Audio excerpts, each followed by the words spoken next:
Good morning, Advances. Good morning. Happy Wednesday. Happy Freedom Day. It's actually Juneteenth, national holiday. But we say happy Kingdom Day. How about that? Good morning, everyone. We see the advancers in the chat, and we are excited to begin this morning's broadcast. As we do always, we want to acknowledge God in all of our ways and all of our doing.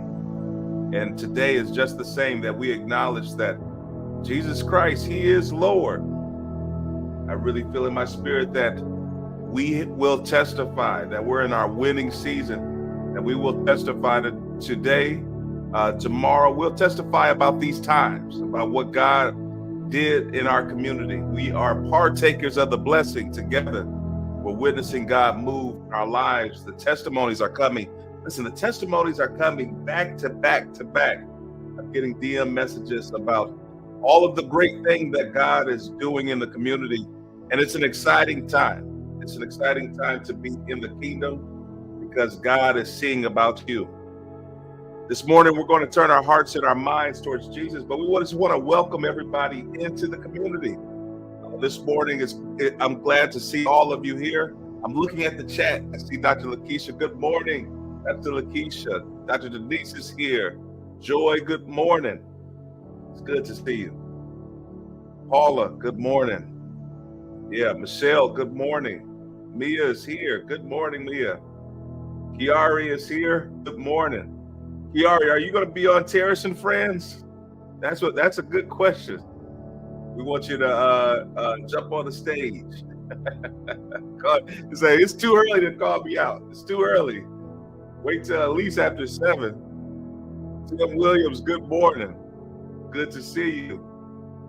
Yeah, it's as you come in, say good morning, so that we know that you are here and accounted for. I'm glad to be with my brothers and sisters in Christ, this morning and get to see you every morning. That is such a blessing. There is Warren Buffett. He said it. Yeah, that was the quote. He said, he says, I get the privilege. He says, I hire people I love to work with. He said, I get to come to work and see friends and family. It's a great thing to wake up and you get to be around friends and family, those of like mind. And that's what it feels like waking up at every morning. It may be an early morning, but we get to see friends and family. I missed y'all. It's been a few hours. I haven't seen you since evening markets last night. No, I'm just playing. It is good to see you, though. I'm not playing about that. But good morning, everybody. We're going to go ahead and begin the broadcast. And as always, we turn our hearts and our minds towards Jesus. We do that through our devotion, and we do that through prayer. It's a way that we access the Father and hear what He says, and we want to hear His heart concerning us. We do that through the spoken word and the reading of His word. And so this morning, we're going to do just that. I'm going to bring Dr. Denise to the stage this morning. Good morning. Good morning. Good to see you. Good to be here. As the old people say, it's good to be seen, right? Not viewed. Yeah. Well, we'll turn the platform over to you. Thank you, Tim. Good morning, advancers. So this morning's word comes from really 2 conversations that I had with 2 key people. And I'm kind of, I'm a little bubbly about it because it's like God really spoke to me about moving forward and what it takes to move forward. So sometimes we'll say, yep, I've got this goal. I'm going to do this. Yep, I'm going to do this. I've got this plan.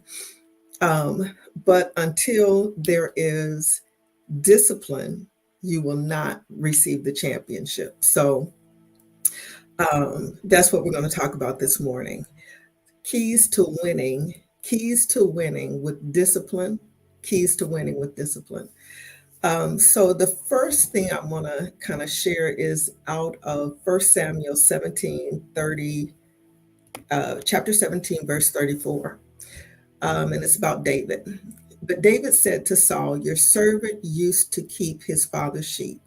And when a lion or a bear came and took a lamb out of the flock, I went out after it and struck it and delivered the lamb from its mouth. And when it arose against me, I caught it by its beard and struck and killed it. Your servant has killed both lion and bear, and this uncircumcised Philistine will be like one of them, seeing he has defied the armies of the living God." And so this spirit of championship, this spirit of discipline and preparedness and practice that David had put in over time. When we go back and we look at David's life, he was probably like the least in his family. When Samuel came to their house, David was still in the field. The father didn't even think enough to bring David out of the field to come into the house to meet the prophet. So, it tells us a little bit maybe about his family dynamics. And he was chosen over his brothers who looked like kings, right? Had the stature of a king. But here David is like 17 years old and he's anointed to be king, but he doesn't take the throne until he's 30.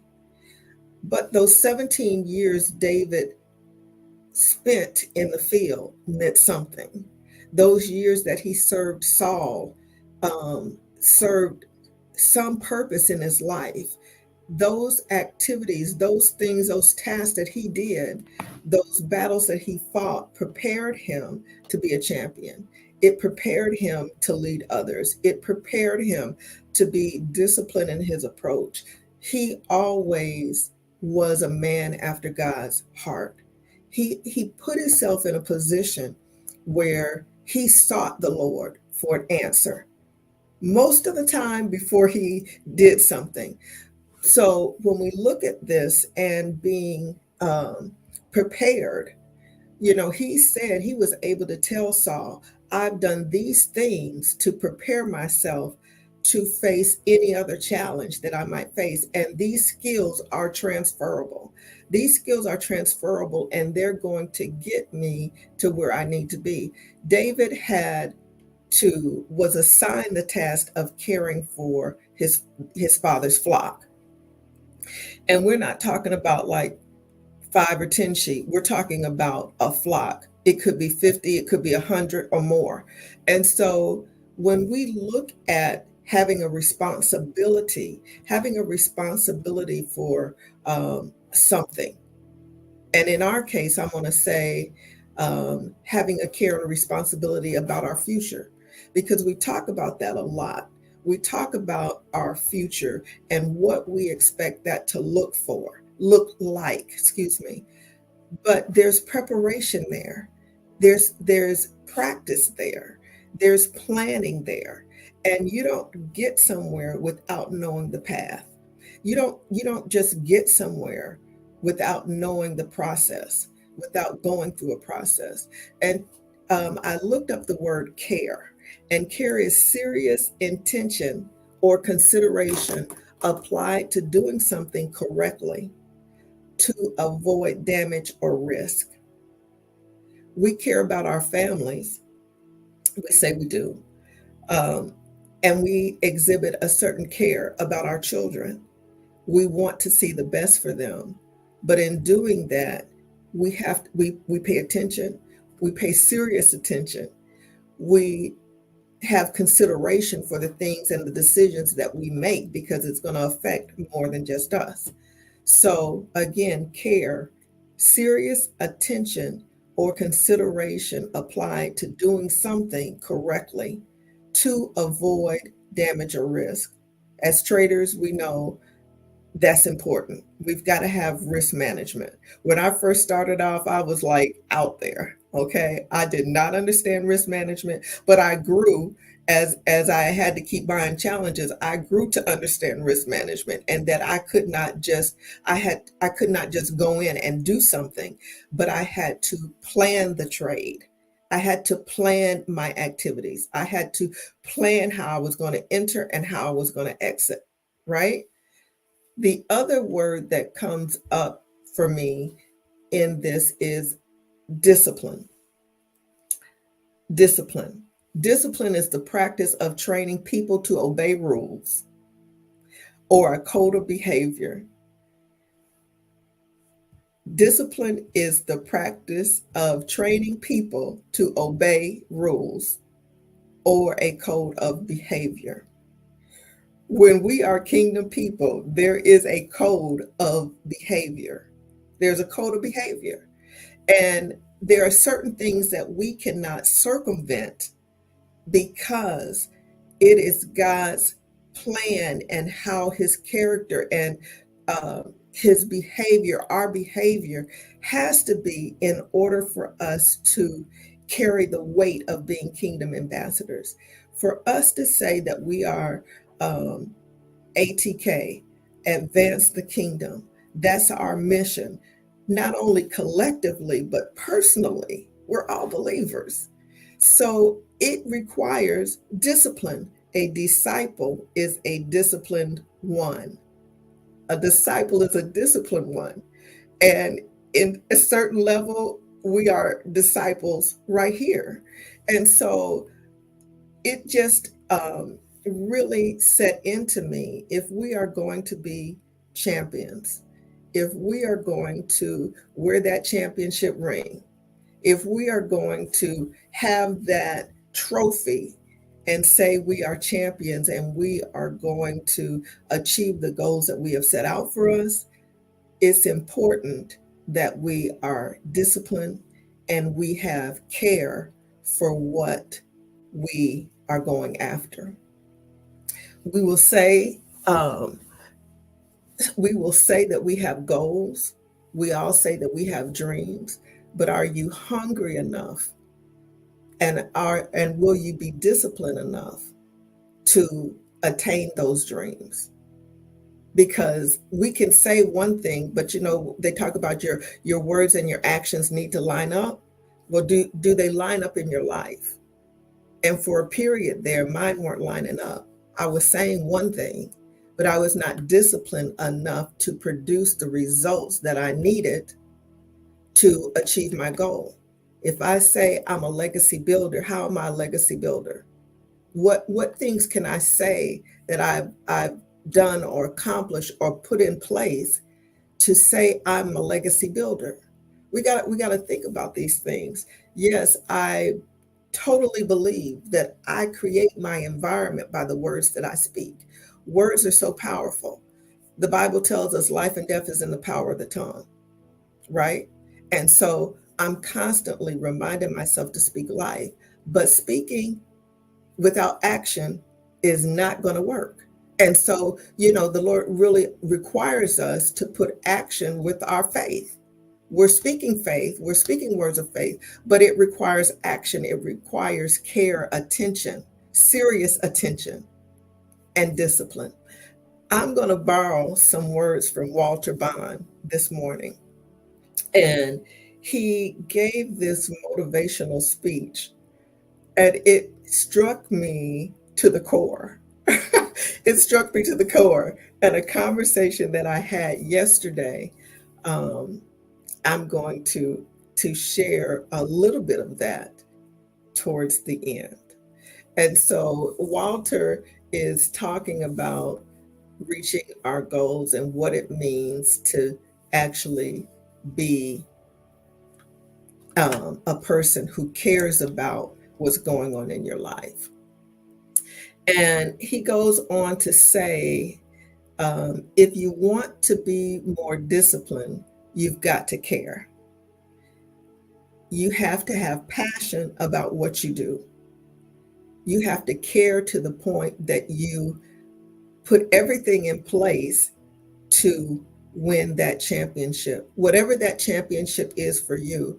If it's a championship of saying, I've saved my marriage, If it's a championship of saying, I'm not going to have to, I'm coming out of bankruptcy. If it's a championship of um, having your grades to the point where you can get a scholarship. If it's a championship of renewing your family, you have to have care, right?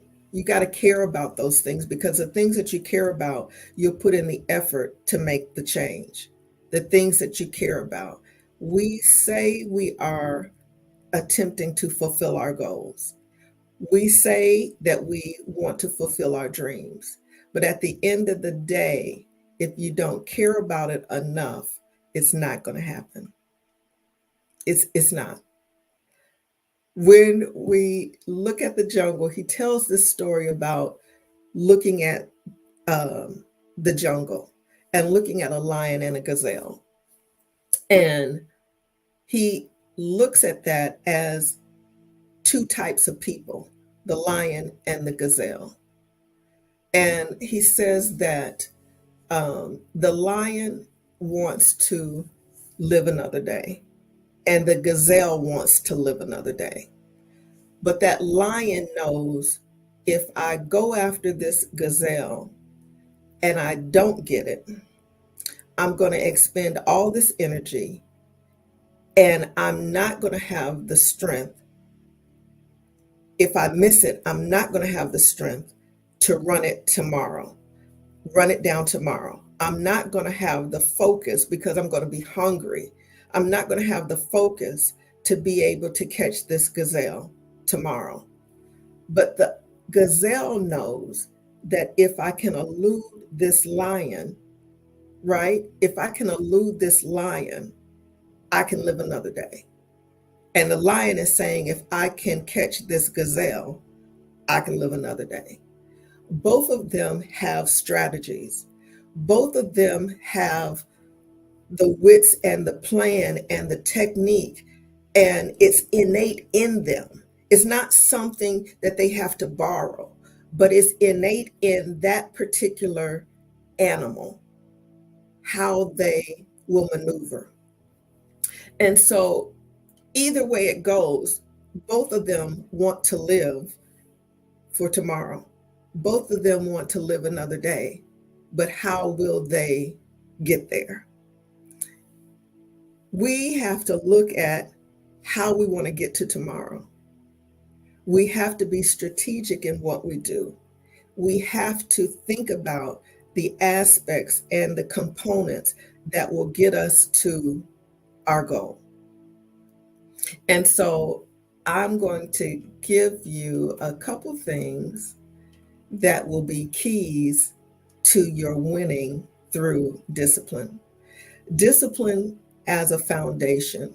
The key to sustained happiness is a disciplining behavior, including waking up early, which we do every day, every week, working out, eating well, and organizing our tasks, the things that we have to do.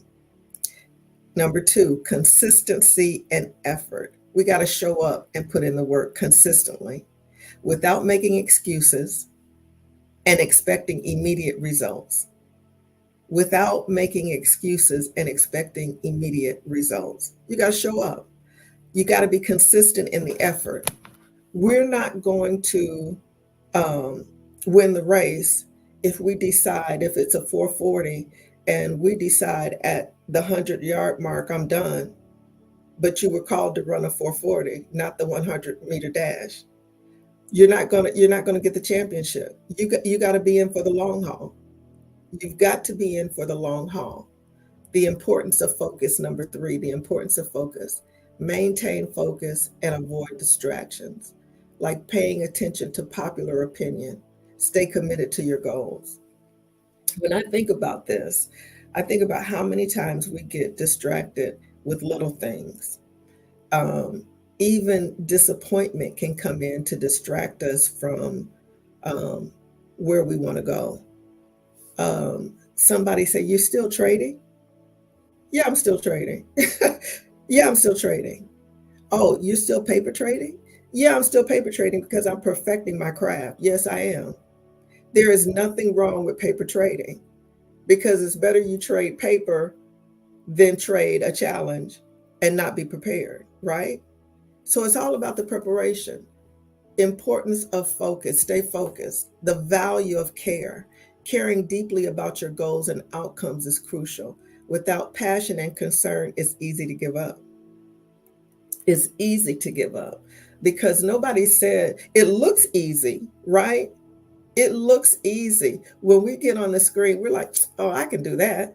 I mean, people are watching these trading videos, and these people come on and it looks like they're showing you how they're making thousands in a matter of half an hour or less.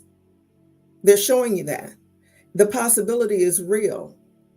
But when you go to do it yourself, realize that it takes care. It takes you understanding the process and understanding you have set a goal for yourself.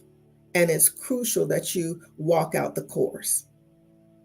Because if not, if you're willing to get off the course, off the path to your goal, not my goal, your goal, if you're willing to get off that path to complete your goal, to be a champion in your life, then you're not going to get there.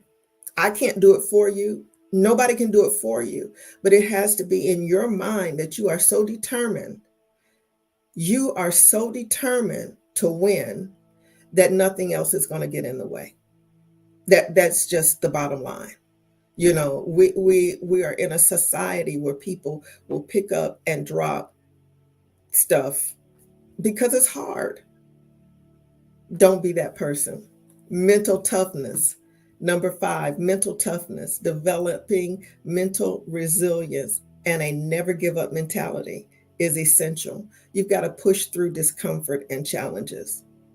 You've got to push through when it's uncomfortable. God is putting us in a position and has put us in a position to stretch us and to build our capacity. It's uncomfortable. It is uncomfortable for women who may have had children. When you are pregnant with something, you're expanding. Your body is expanding, and it can be really uncomfortable. Really uncomfortable. You go through that discomfort because you know that there's joy at the end of that process. You're going to have a baby. You're going to be happy. All the pain you experienced, it doesn't even matter. You don't even remember it after the child is here. That's how we got to be about this right here. I'm expecting something different in my life. Some of us are older, some of us are younger. We're at different stages in our life. Doesn't matter. Doesn't care. It doesn't matter. I don't care what your background was, where you came from, where you didn't come from, what you didn't have when you were growing up. I don't care. I don't. Because we're here. We're here to learn. We're here to support one another. We're here to tell you can make it. It doesn't matter your background. There have been studies of kids coming out of the same family that there was like severe dysfunction. Like father was alcoholic, mother was alcoholic. One child came out of that family being an alcoholic, but maybe one came out and was not. It's a choice. It's a choice. Do you want something different for your life? Do you want something different for your family? Then who's the one that's going to be able to pay the cost for that? But if you want it, you'll pay the cost. Number 6, strategic preparation. Study and plan meticulously before you take action. Success comes from calculated and disciplined efforts. I can't tell you enough how Tim would talk about being a disciplined trader. Can't tell you. We heard it. And I laugh now, but the importance of that is like crazy. It really is. And it's like we must have had this little thing on our forehead. Discipline. Manage risk, manage risk. Every time you look at Tim, you probably see that, you know, but it's important. And I can't underscore it enough. You've got to study and plan. It's just like getting a degree. You're not going to get the degree. You're not going to go to college and blow it off because you, one, you paid your money. Two, you want a degree. You got to study. This is the same way. Number 7, legacy and impact, moving from having fun to building a legacy through disciplined action. Care about the impact and the results of your efforts. Care about the impact and the results of your efforts. We are in these challenges, they give us an opportunity to reset if you blow the account. But blowing the account costs you something. It costs you $35, costs you $50, but it costs you something. So when you are tired of paying that $35 and $50 for a reset, you'll get serious about your results and efforts. I'm speaking from experience. I'm not talking about you. I'm talking about myself, okay? I'm talking about me. When you are looking for different results, you're going to do different things to be able to get it. Number 8, goal setting and deadlines. Commit to your goals by setting dates and deadlines, forcing yourself to make hard choices necessary for success. There's no way around it. If I have an open-ended something, man, I'm going to be on it forever. I'm going to tell you the truth. I had a deadline Monday. I was not on the call. I had a 1 p.m. deadline to submit a RFP for a client. I had grandkids all weekend. I've known about it for weeks. But what do? I'm last minute Annie, working on it at the last minute. People are calling. Terrace called me at like 12:58 because it was due at 1 o'clock, 12:58. 12:58, I'm trying to upload the stuff so I can hit the submit button. I'm like, Terrace, I got to call you back. 12:59 and 30 seconds was when I hit the button. Don't make no sense. Didn't make any sense for me to do that. So I have to be committed to not only having the deadline, but preparing myself ahead of time. I'm going to apply it to trading. Set a goal for yourself. If you get a challenge, set a goal for yourself. I'm going to pass this challenge in a month. If I've got 3, let me get my calculator. If I have a challenge, let's say it is a $50,000 challenge. You've got to have $3,000 in profit divided by 4. That's $750 a week. $750 a week to pass that challenge in a month. Set a goal for yourself.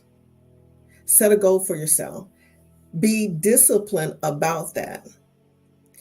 You don't have to hurry. If you have a good day and you make $1,000 that week or $1,000 in a day, guess what? You're just chopping that time down. Goals and deadlines. Pain and growth. Pain and growth. Embrace and push through pain, as is often on the other side of discomfort that growth and success are found. When things hurt, push through. When you are disappointed, push through. I was telling Terrace the other day, and probably somebody else the other day, I think it might have been Dr. Ann. I had blown an account, and I just got up from my desk and went straight to my bedroom and got in the bed and pulled the covers over my head because I was that disgusted. I was that upset with myself that I just I couldn't even focus. I was just ill. I was not willing to push through that day. And I really had to talk to myself to get myself back in the right frame of mind to say, look, pull it together, pull it together, and stop clowning. I'm just going to talk real. Stop clowning. Get your act together, because going in here trying to like be on the edge of depression about you blowing this account is not helping you. Get your act together. You know what you saw and you know where you made your mistakes. Correct it. It's just that simple. Push through. Embrace and push through the pain. That's going to help you grow. That's going to help you grow. Belief in evolution. Continuously evolve and improve yourself, maintaining a belief in your potential and the ability to overcome any obstacle. You can overcome any obstacle. You have faith to enable you to hold on to the Word of God, hold on to the knowledge and understanding that you're getting to be able to evolve and see a better you. I'm seeing a better me each day.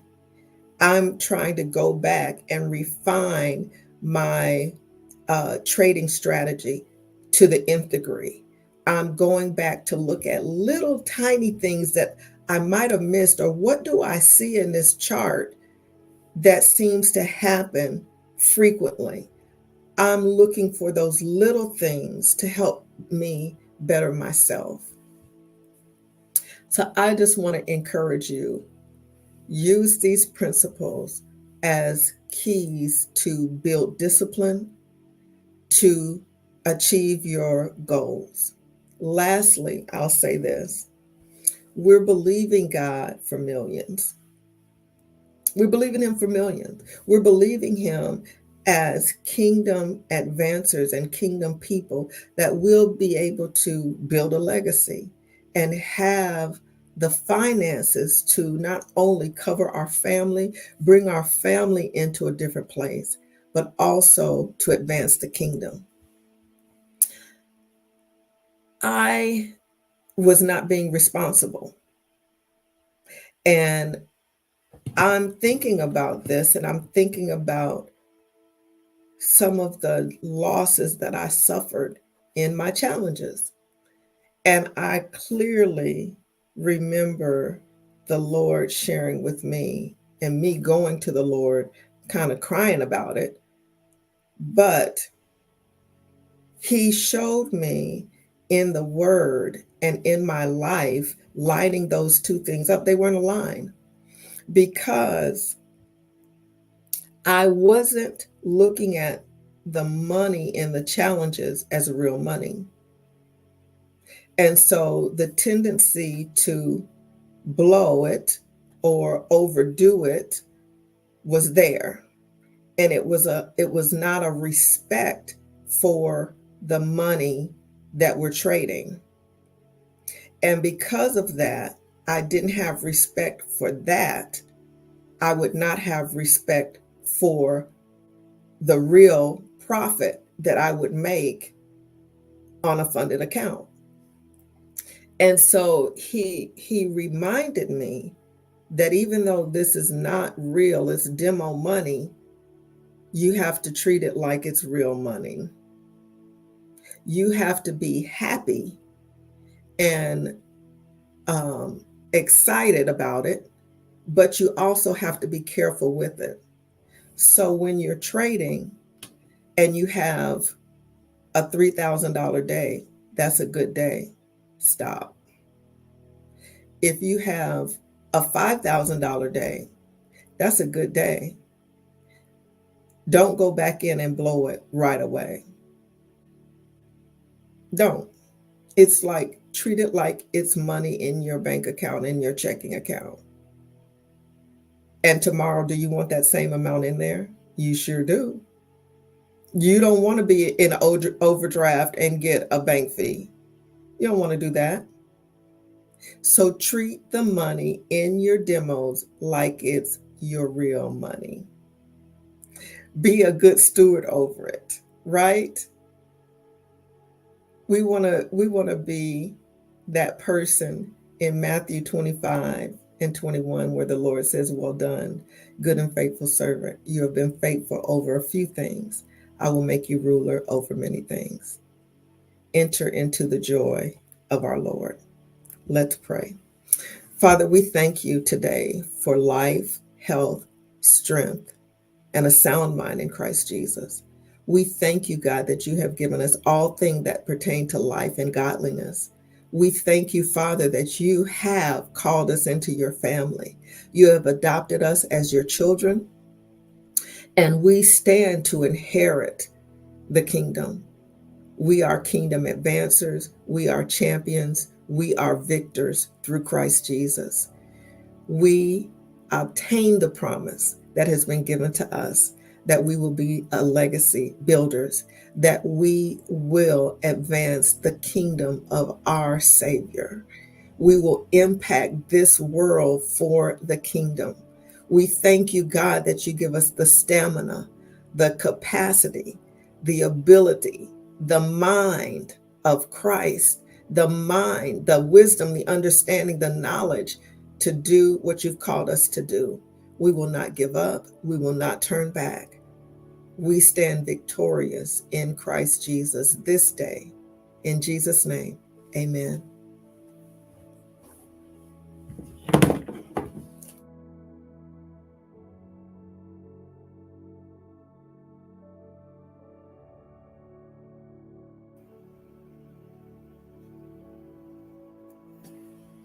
Good morning, Dr. / Coach Denise. Good morning. Good morning, Terrace. Man, you know you all up in our conversation. I know. It was between our conversation and when we had our huddle, and Tim was asking us, so are we champions? And we're like, yeah, we're champions. And then he asked another question. It's like, are we doing the things that we need to do to be champions? And so that all like swirled around in my, but it was just those two conversations that really, made me think. We got to get on the right path and do something different. Do something different. To get different results. Exactly. Yeah. Exactly. Yeah, like we know what insanity is. It's doing the same thing over and over, expecting a different result. Right. We're not insane. We're not insane. Right. We have to be real with ourselves and identify the areas where we need to improve and become more disciplined. And I think what you were saying about going through the keys of discipline, like that consistent effort, that's something that I've been talking about to a lot of people, is being consistent with what you do. Even something as simple as your chart time, being consistent with your chart time. You schedule it out. You know when you're going to be on the charts. You know how long you're going to do it. Without that consistency, there's no growth. Yeah. Like you won't be able to see charts clearly if you're not putting in that time and being consistent with that and being disciplined enough to do that. Yeah, because we know, people that are working regular jobs, you get home and it's like, oh yeah, I'm done with work. I'm ready to chill out. I'm gonna watch my favorite show. But understanding that your job is yes important. I'm sure you're tired, a little bit tired afterwards. But if you have a goal that you say you want to reach, and I intentionally say you want to reach, you have to be willing to put in the work and the effort to do it, even if that means after work you chill for 30 minutes to an hour, and then you at least put in 30 minutes to an hour on the charts.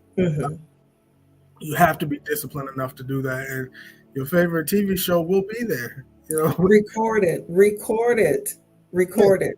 Most of us are watching live anyways. Like, it's Netflix. It's Netflix. It's reruns. It's something, And I will say this. I'm not a big TV watcher. I have, a few programs that I like to watch, but you really have to decide how you're going to fit it in. I mean, life be lifing, right? Life be lifing, and we are in the midst of a whole lot of stuff. You want your family time, you got to have that. But if it means either staying up a little later after your kids go to bed or getting up a little earlier, you have to find a way that it fits into your life. It's like, I'm encouraged by Nedra, and people want to know how she's so successful. I'm talking about you, sis. But this girl puts in the time. She puts in the effort, and she is printing out her reports, and she's looking at her trays. And that encouraged me. That encouraged me to step up my game. And so I look at those things. It's not like she sees anything. It's the same chart we're looking at, right? It's the same chart we're all looking at. But it's the amount of work you're willing to put in to see things differently, to reach your goal. And how important is that to you? So again, that's it for me for today. And she's putting in that detailed work. And like, some of us will take that approach with our natural jobs. Why not take that approach with this? It's the same thing. If we're striving to get a promotion on our job, we'll bear down and we're going to print out and produce the best work we can possibly produce. That should be the same mindset and approach, even with trading. If you say this is what you want to do, same approach. One of the things that the message brought up to me was I thought about Allen Iverson. The famous quote of Allen Iverson: "Practice." We talking about practice. Yes, we're talking about practice. We're talking about practice. The difference between some of the great players in basketball has been the way they practice. Simple as that. Like, if you go through a practice like it is just a walkthrough, you're not replicating game action at all. But if you treat a practice like it's a game, there's so many stories out there about Michael Jordan and Kobe Bryant, the way they attack practice and workouts even before a game. They were out there 2-3 hours before the game started, and not just going through a walkthrough, but they were simulating game-like moves. And they had working a sweat, not just a lather, full sweat. And they treated practice just like it's a game. That is so important, even with what we're doing. Now, you mentioned the demo accounts. Like, with the demo accounts, like, we have to trade it like it's our money. We absolutely have to. If we don't, we'll get into bad habits, and it doesn't make any sense to, consistently work on these bad habits. You pass a challenge, and you still have those bad habits. What are they going to produce? You're going to blow a funded account. That's what's going to happen. Absolutely. And so it doesn't make any sense to do that. Like, you celebrate, I passed this challenge, and then you lose. Because in your practice time, you didn't treat it like a game. You didn't treat it like the real thing. So definitely good stuff. I'm going to bring up the preacher, the master preacher, Brother Tim Campbell. The savant. Before I even said it, his health, so y'all know. Oh man, this morning was so good, Dr. Denise. This is so good. Like one, I think that everyone, this message should be convicting for everyone to go up another notch. You know, even if you think that you've been disciplined, it's a call to go up another notch in your focus. And the piece that really jumped out to me is how you're talking about making it real for yourself. That this isn't play money. That there's some legacy tied to this. If you think about about generations that are tied to the things that you do on a day in, day out basis, that you'll reap these things. And so to make it real for yourself is key. And it's important. I laugh because early on, and I will go. I will go cry before the Lord. It's like Lord, you know, and man, and the Lord will convict me so much. He'll look at me with a side eye and be like, you know exactly why you right here. Like stop your crying and get back discipline. It's discipline. Like you know exactly what you did. You know exactly why you were in that. That's what I find is that people know you can teach somebody strategy and different things, but if they don't have discipline, it won't work. You know, it's like I could teach you how to play basketball, but if you're not shooting thousands of shots every day, oh, you're not going to the pros. And it's stuff that I talk about. I have friends whose children play sports, and they have these hopes of going to the to professional, be professionals, which is great and different things and whatnot. And so you go check them out at the gym, and they're missing shots. I'm like, well, have you been practicing? Like, how is it possible that you're missing this many shots if you practice every day? And you talk about being professional. You bullying these kids, Tim. Tell them the truth. I tell them the truth. I'm like, man, ain't no way you should be missing this many shots. Like that is crazy to me. That you're saying that your aspiration is this, but your work ethic is showing that you're going to be a playground player. Yeah. It just doesn't line up. And so what you're talking about is right on point. We needed to hear this morning. Yeah. Like this is wisdom this morning, and for everybody, myself included. Tez, you had mentioned the other day, it was like, how many of you still journal what you did? Or do you just do it and walk away and don't even know what you did and then do it again the next day? It's the discipline that is the difference maker that will cause you to go to the next level. So that was a great word. It's wisdom. And this is the thing that I love about God is that he's like, listen, there's levels to this. Like you will have access to me at all times. That doesn't negate the fact that you have to be disciplined. You don't get to have that access to God and then come out and be sloppy. Like you're a reflection of him. He's very meticulous in how he does things. He's very calculated in how he does things. He is. Yeah. So he definitely is. Yeah, for you to come out of that presence and to walk with kingdom and be sloppy with it, it just doesn't work. It doesn't work. No. Yeah. So this is a great charge this morning. Like I imagine it being an insult to God. But if you're taking a lackadaisical approach, but then you're coming to him and like you said, Tim, that cry to the Lord, and he just Lord, oh man, you wouldn't believe it, Lord. You know you ain't been working. Like you already know. Hey, listen, I had a moment, and I was telling Dr. Denise this yesterday. Monday was a good but bad day, like with trading, because the Lord giveth and the Lord taketh away. Like, okay, I'm not even putting that on the Lord. Like, I am not. But I had to get myself together emotionally.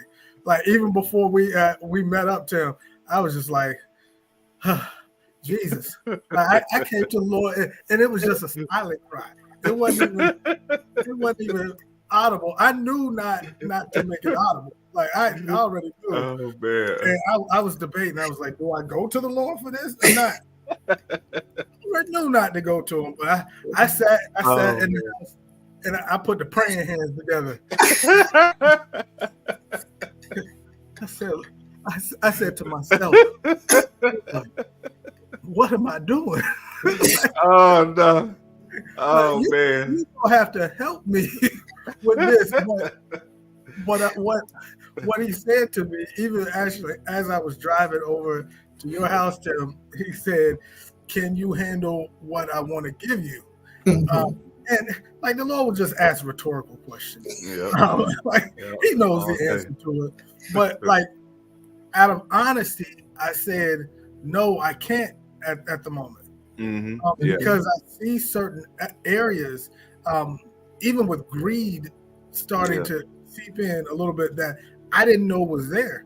Yeah. Like I had no clue it was there until these moments, and I'm like, man, why aren't you stopping when you get here?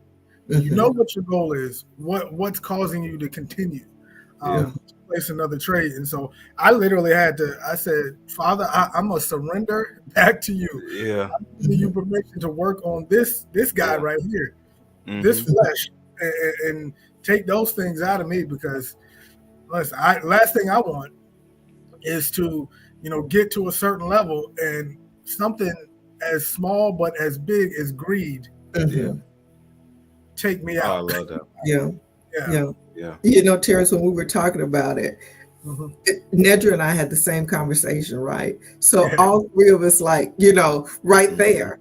And the thing about it is, it's so sweet how God does it, because he just, like you said, asks you a rhetorical question. It's like, how much is enough? What's enough for you? Yeah. What's enough for you? Can you stop? And none of us went into this thinking, I'm not greedy. Greedy? Yeah. Me? Exposure quick. Me? Oh, but let you make $1,500 in like a few minutes. Let you make a couple $1,000s in a few minutes. And you'll be like, "Ooh, there's more out there. Let me go. I see another one. Well, what becomes enough? But if you're doing it with skill and precision, that's one thing, right? Skill and precision will take you to that level. You can have $15,000 days. Skill and precision. Can't you, Dr. Denise? Yes. Testify. I ain't telling you what I'm telling you what I know. Yeah. I'm telling you what I know. Okay. Skill and precision can take you there, but you cannot have that, I'm just going to jump back in because this was easy. Yes, we talked about the power of stop. Dr. Ann was in the house when she said about the power to stop. So, we are learning so much.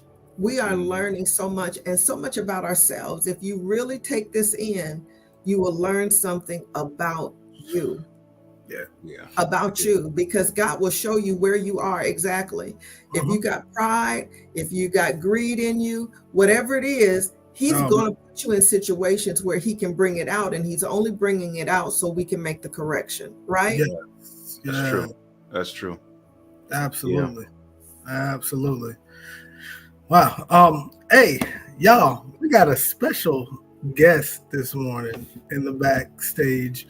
We got Mia, the Sunshine Trader, with us. Hey, Mia. Hey. Good morning. Trader. Good morning. Good morning. Awesome word. I'm thinking about keys. I think I might have to get me some keys to remind me. I'm a visual person. Get me some keys and jingle those keys so I can stay disciplined. Awesome word. Awesome word today. Yeah. It's real out here. It's real out here in these trading streets. Yeah, it is. Yeah. Man. And the caring part. You gotta, if you don't care, you're not gonna be disciplined in it. But the caring, you care about something so much, you're disciplined in that. You protect it, so. Yeah. And I know that because we do coaching in our group, in our community. We do the coaching, and it requires you to be vulnerable. It requires you to show what you've been doing. And so when we used to do coaching, people would have to show what they've been up to, and you can see the discipline.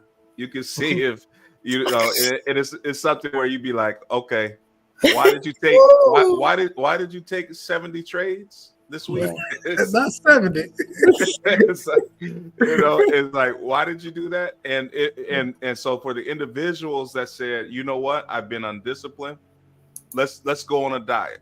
Let's do 1 to 3 trades max, and to see at the end of the week that, oh, I only made 5 trades this week, and I'm profitable. It was just that discipline to remove the layers of carelessness and to get back to profitability.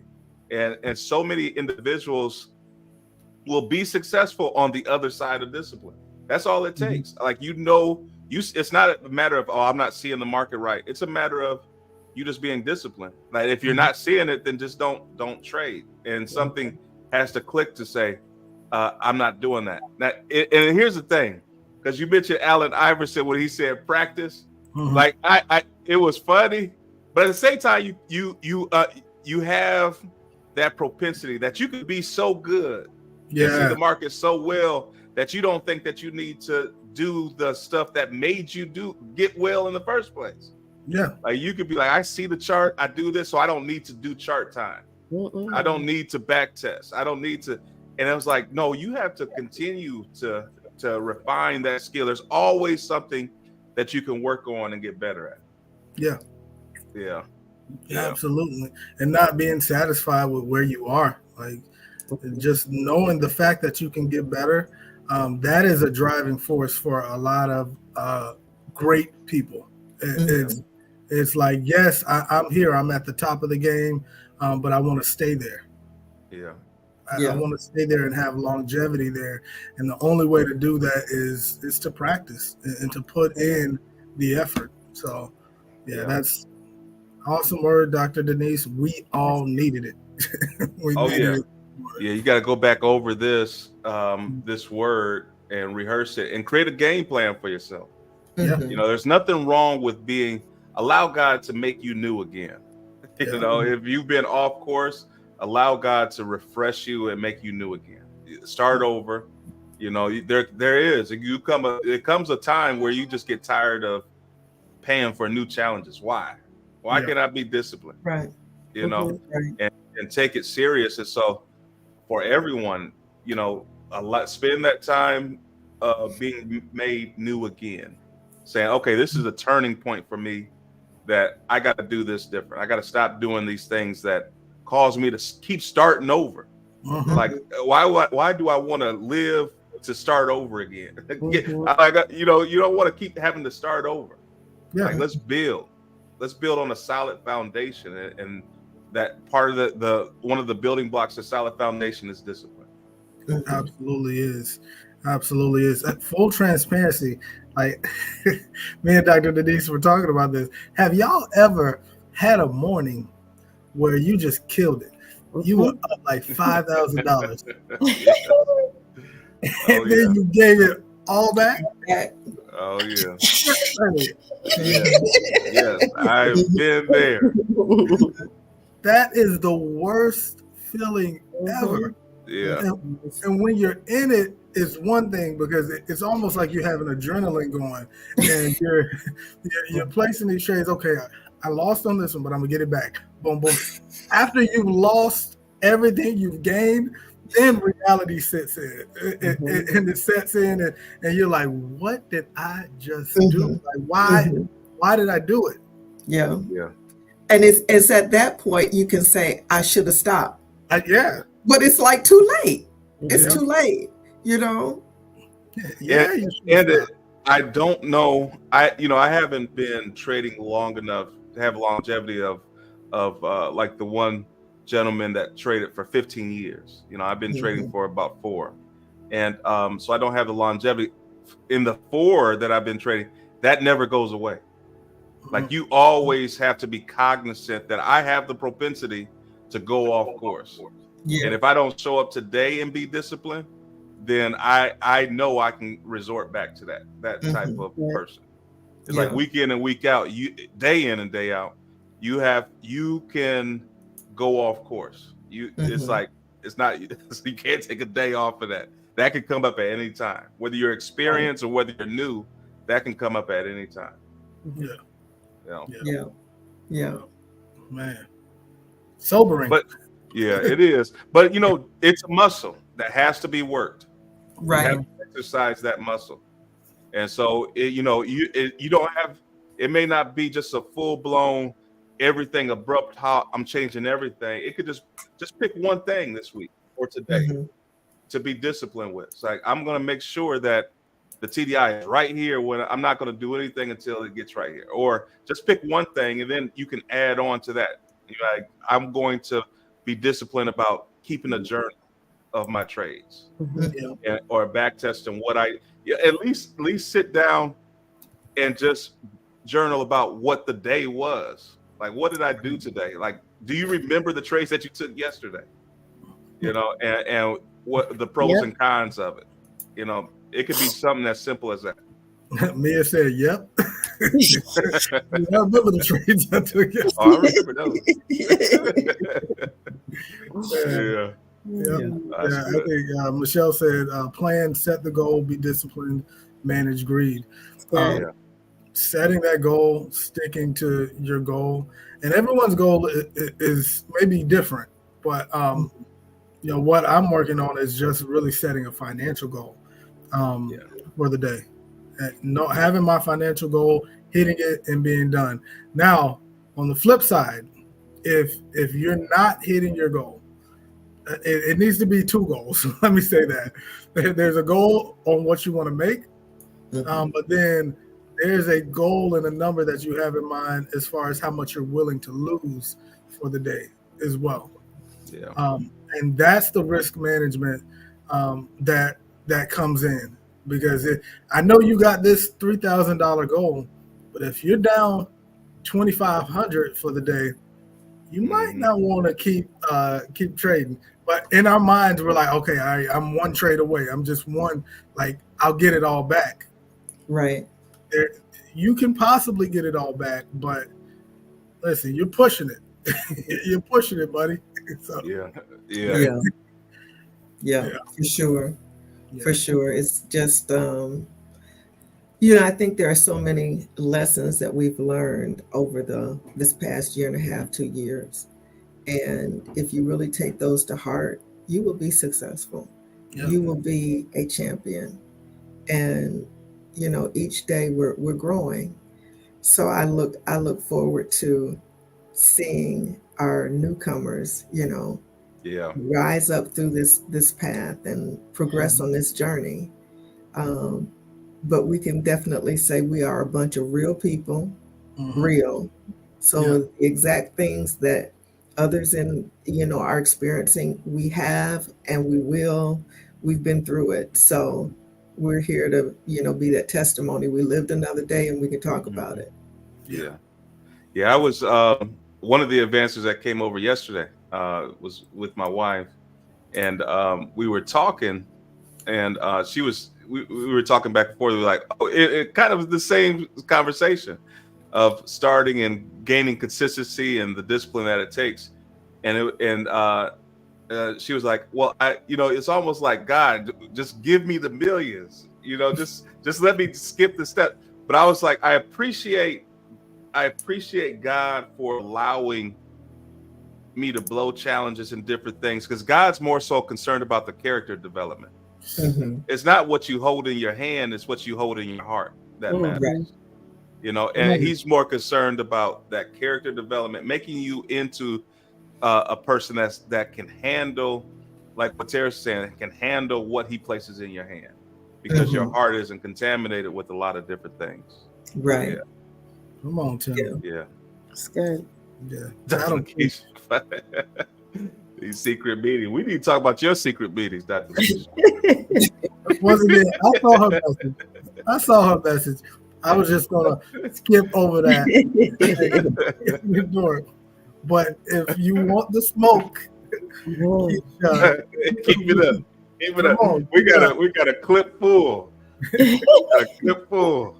Listen, got a lot to say. Oh, Come man. on. Oh, Yeah.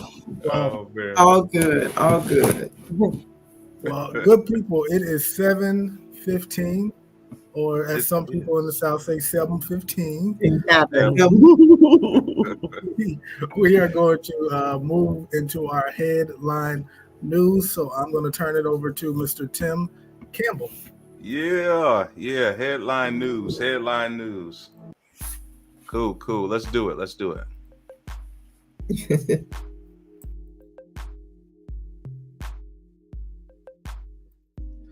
All right. So today, headline news. It is a national holiday today. It is Juneteenth, national holiday today. We have a lot of banks are closed. This is not sure if it's been a year or 2 years, but it is Juneteenth. We're celebrating Freedom Day this 19th. So U.S. banks are going to be closed today. The government is going to be closed today. We may see some low volume in the market because of Juneteenth. Fun fact about Juneteenth, if you're not aware of it, Abraham Lincoln did the emancipation, freeing slaves, the proclamation, freeing slaves on January 1st, 1863. And then it took till June 19th of 1865 for the last state to acknowledge the proclamation. That was the state of Texas. We know we have some Texans in the building. Your state was the last state to acknowledge the proclamation. The last of the slaves were set free June 19th of 1865. So it is a liberation day for Africans and Black African Americans to celebrate this day, to commemorate the day that we were our ancestors were set free. Now we get to chart and do different things because of this proclamation. So certainly the Lord moved in our favor that we're able to do in different things. So today we're acknowledging that. We're celebrating Juneteenth today. It is Freedom Day. Because of that, let me share my screen. Because of that, we may see some low volatility. So I got my Forex Factory pulled up, and you can see that there is no red folder news today for the US dollar. It is a bank holiday. Juneteenth is being celebrated. All right, so what does that mean? We've been getting red folders. We've been paying attention to what the DXY is doing. That is going to be key, because what DXY is doing is important. With no red folder news, we can't expect DXY or there to be an economic driver to push DXY out of its seat. All right, so let's take a look at that chart here. We got the DXY pulled. No, we have gold pulled up. Let's pull up DXY, shall we? All right, so DXY is pulled up, and what we can see is that we've created a new high, and now we're moving into consolidation. All right, what it looks like is that we could possibly be coming down and testing this trend line again. We know if that comes down, indices could be bullish, and metals could be bullish if that begins to come down. But with no economic driver in the market today, is that really going to happen? And with no U.S. banks open today, is that really going to happen? So that's something that we have to be cautious of. We got to see what the volume looks like. We can trade structure still.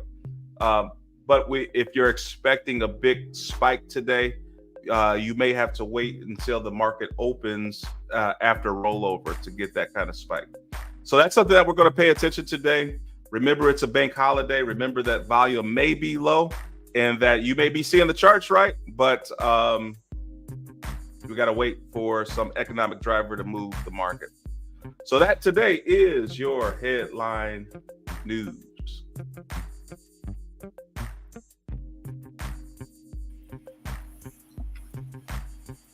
Yeah, I saw somebody in the chats, I think it was Jamal, said the markets closed at 1 p.m. today.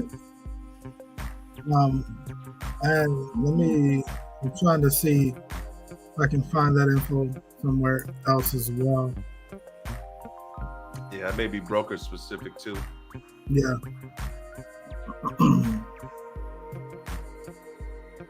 Let's see.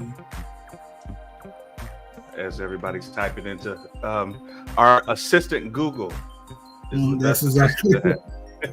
Yeah. Yeah. You know, It is Tim, a national holiday. Oh, I'm sorry. Oh, go ahead. Go ahead. So, I'm gonna ask a question and then I'll let Terrace or you guys pull up our famous paragraph. So, you know, I'm trying to get my futures list set up right.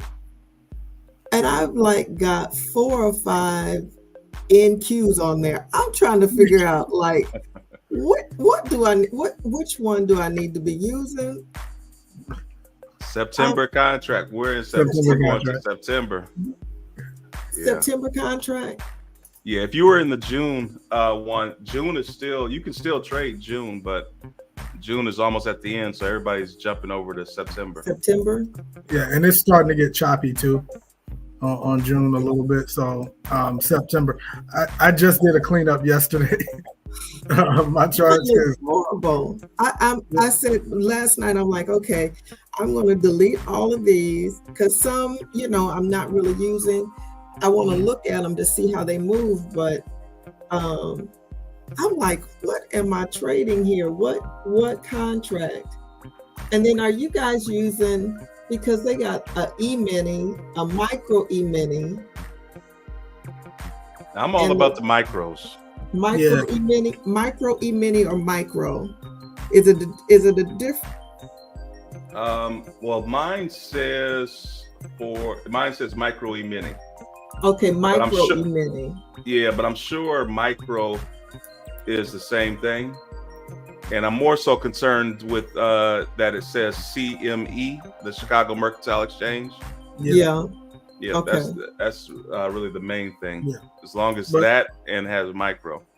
Because I like to shed as many contracts. If price moves in my direction or it goes against me, I like to shed the contract. So micro allows me to do that without taking a big risk. Okay, gotcha.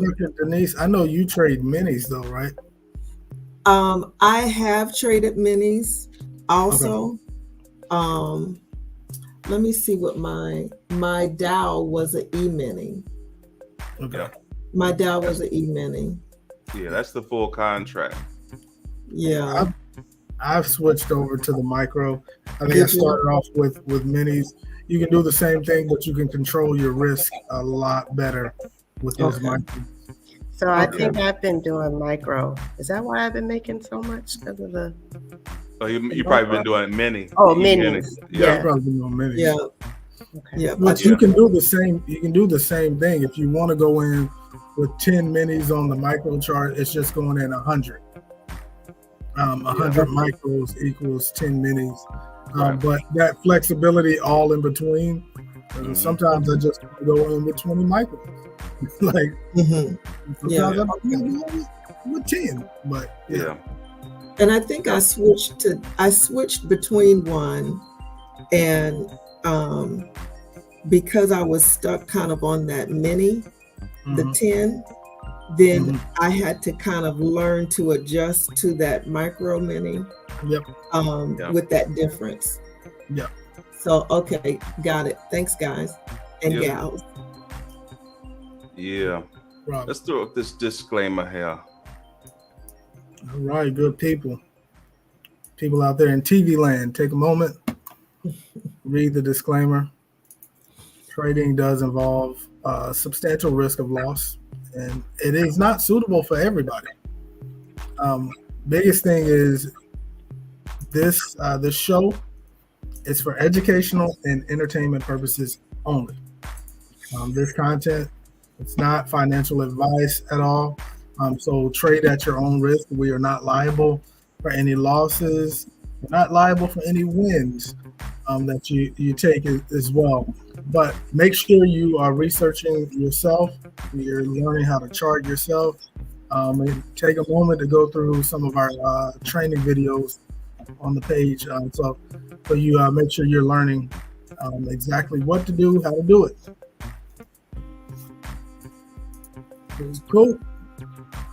All right, well, just to clarify, I'm pulling up a resource here. So today it does say that markets are going to halt at 1 p.m. Central Time today, and then it will reopen at 6 p.m. Central Time. Or actually, this may be Central Time hours already. I'm converting it. So 12 p.m.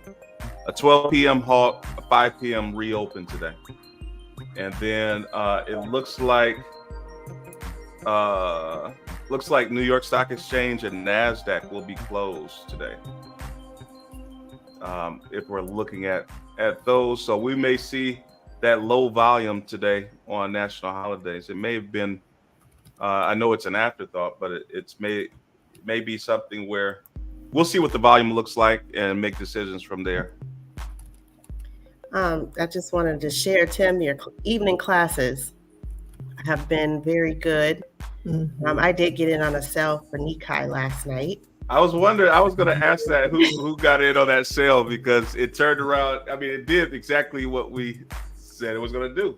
Yeah, And I made $8,000. Oh, nice. You made what? Nice. $8,000 on That a was sale a on trade. Nikkei last night. I didn't sleep. I was watching it all night.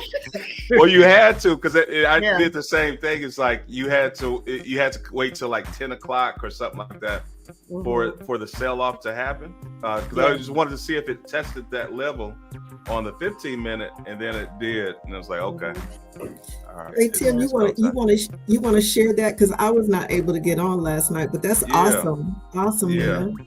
I'll share it.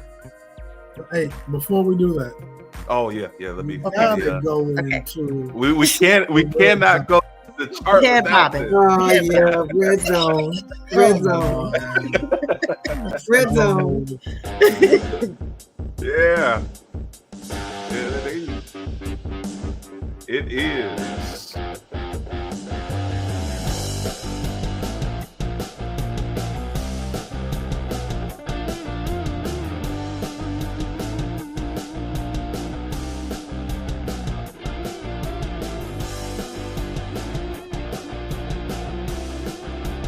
All right, now we're ready. Now we can go.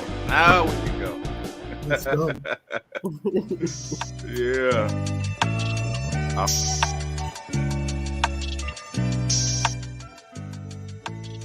It's how you define purpose in life. It's a funny one. I do believe though. Mia, how does it feel to hear your son's music on here? Oh, it's great. I tell him that often. I'm like, you are a music director. Do you feel that? Like, I'm very excited. Very excited. Yeah, so this is the trade here. So we went through the higher time frame confluence on it, and so price was up here. So when this is the 7 o'clock candle that was here, that 7 o'clock candle had exhaustion, and so this was the 8 o'clock this was the 8 o'clock candle. Wait, where is it? Yeah, so right in here. So this was we compared it to a fight. So he was like, well, this one green candle is fighting 5 red candles, and that one green one against 5, and the green is winning. So we can't, red's not winning right now, so we can't take the short. We really want to see that retest. And so we went over chart patterns and whatnot. We talked about the inverted head and shoulders and the measurement of that. And as it was coming up, it was this double top that it was hitting up here. And so that was the real test. If we get this double top, that we'll take the sale, because when we measure that, we want to take the entry at 78.6. And so we mark that retest right here and said that if it doesn't close here, that it will come down and retest at 78.6. And that's exactly where it went. Yeah. Dropped all night and went down to 78.6. Nice. Yeah. So that was a good sell from last night.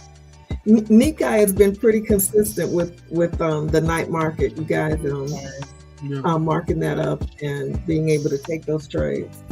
Yeah. Hey Mia, how heavy did you go in on that? 6. Yeah, which is heavy because that you can't. The Nikkei doesn't have the micros. Yeah. So those are full contracts. So you know Nice. that run to make 8,000 on that run and to wake up with 8,000, that's big. Yeah. Now to keep it disciplined. Yeah. Today. You will. Today. Yeah. You got it, Mia. Yes. You got it. I love that. Yeah, that was a good trade. Good job on that trade, Mia. Did anyone else take that last night?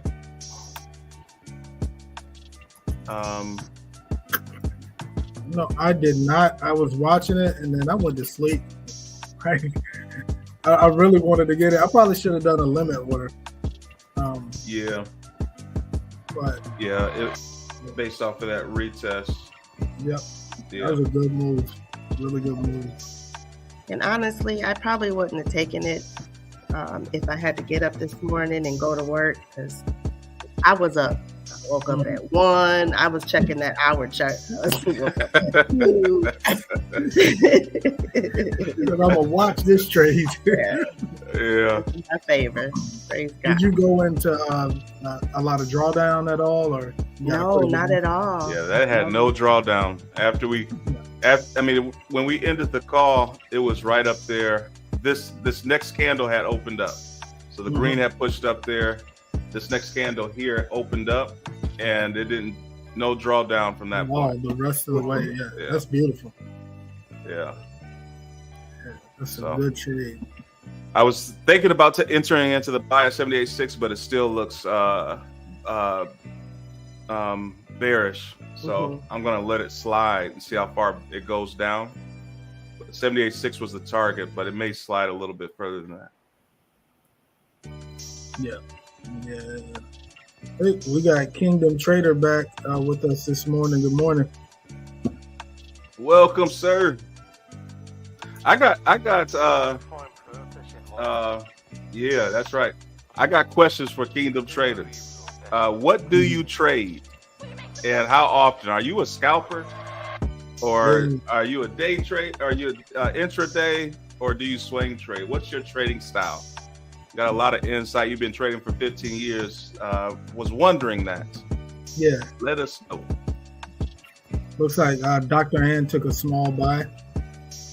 She's in a small profit on yeah, okay. Okay. That's good. Yeah. I mean, this is it is in an uptrend. We did break structure right here, and we pushed up, and so now this is the retracement. If we can measure it, we measure it from here to there, but realistically, you can probably pull it all the way back, and we're right at that 38.2 on the entire move. So we could see that potentially come down a little further before taking it. So I'm, especially with the way that the TDI is moving, is so just kind of want to see where it goes before I enter into buys. Yeah, I know yesterday we were thinking about those buys, but this morning just want a little bit more confluence before we jump into that.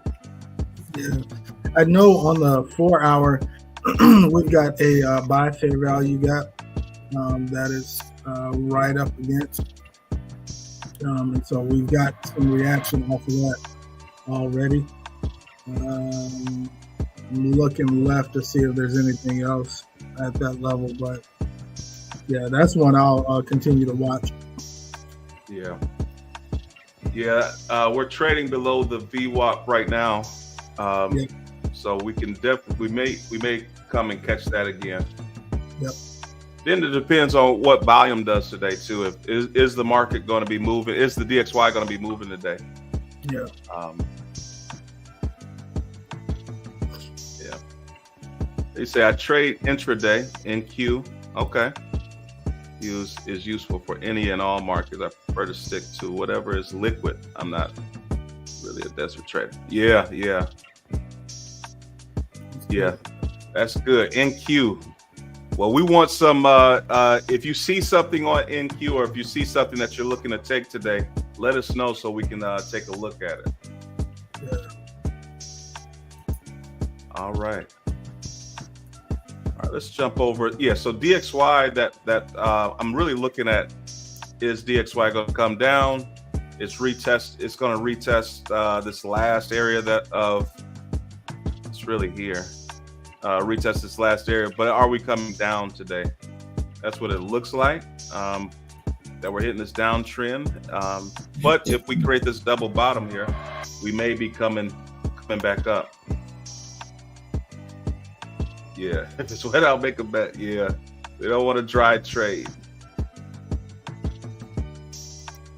Yeah, so really happy that we broke out of this consolidation. Like for me, just for me, it's I have a hard time trading out of consolidation. Just looking at this, you know, you really, if it's in consolidation, you really just got to have that range trader mindset. Look at scalps and whatnot. I just saw. He said, "If it's wet, I'll make a bet." Yeah. Yeah, I think, it is. The market says closed. NASDAQ and the New York Stock Exchange is closed. Markets will, and then it looks like CME, Chicago Mercantile Exchange, will shut down, will allow you to trade. So you can still trade. It'll be shut down at noon today and then reopens at 5. But very low volume right now. ES is in consolidation, NQ is in consolidation, US 30 is in consolidation, gold is in consolidation. You know, I'm looking at gold on the lower time frames, and that 5 minute, you can still do some work damage. There. Yeah. Yes, you can. That's some big move. That's some nice movements on these lower time frames. So what are you thinking on gold, Dr. Denise? Let me see. On the 1 hour, when I look at it,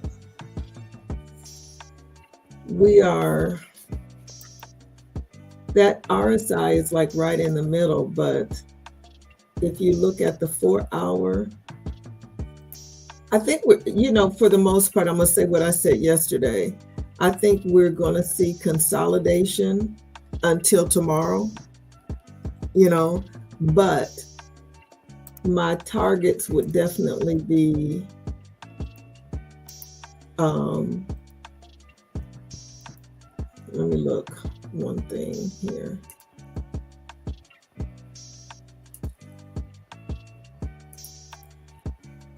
Because when I look at the day on this,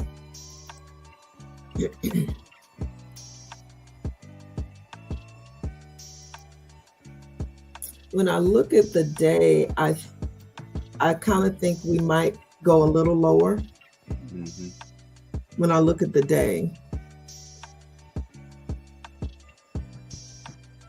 because of where we are, we're under the 50, we're under the 7, the 21.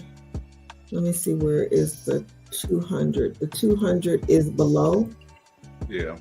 I don't know that we'll go that far, but I could see us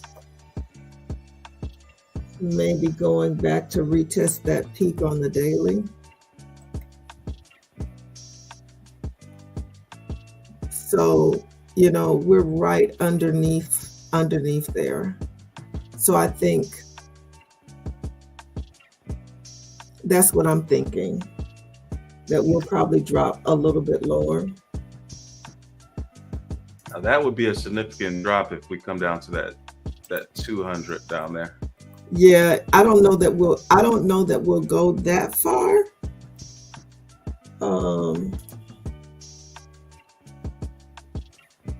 But on the 4 hour, even if you took the fib from,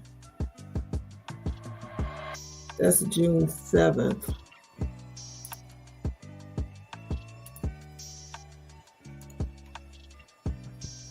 If you took the fib from June 7th, that, yeah.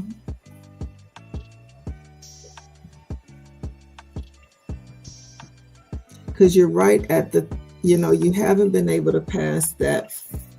It kind of went up to the 61.8, then to the 50. So I think, you know, we'll see it come back down some. Yeah, I like the sales from here. I like the sales on the 4 hour to start coming down. But again, we got to see if this level holds. But I do like sales. Yeah. And the way it's coming down, it's going to hit a key support level, a support resistant line. Looking back. Yeah. Yeah. Yeah.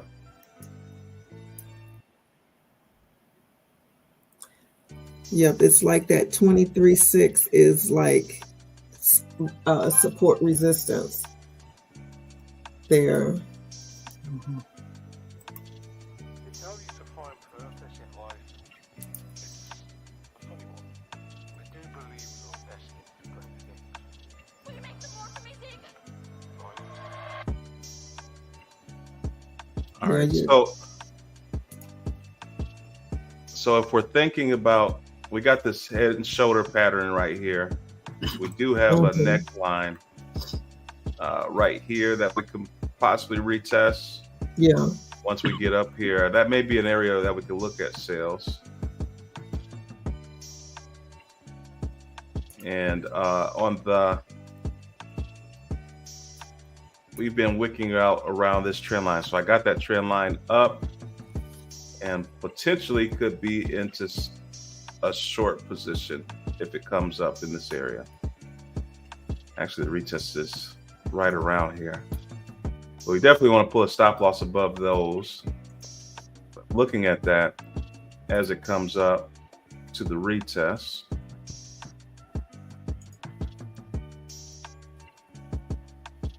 As a possibility, and it may not be that big of a move, but I'm just watching this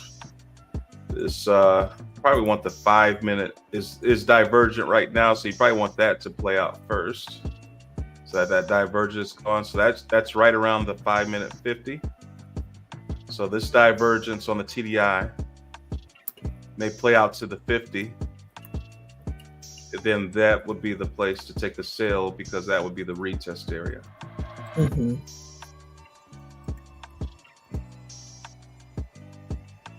All right, well, let's see. Let's get ready for this one.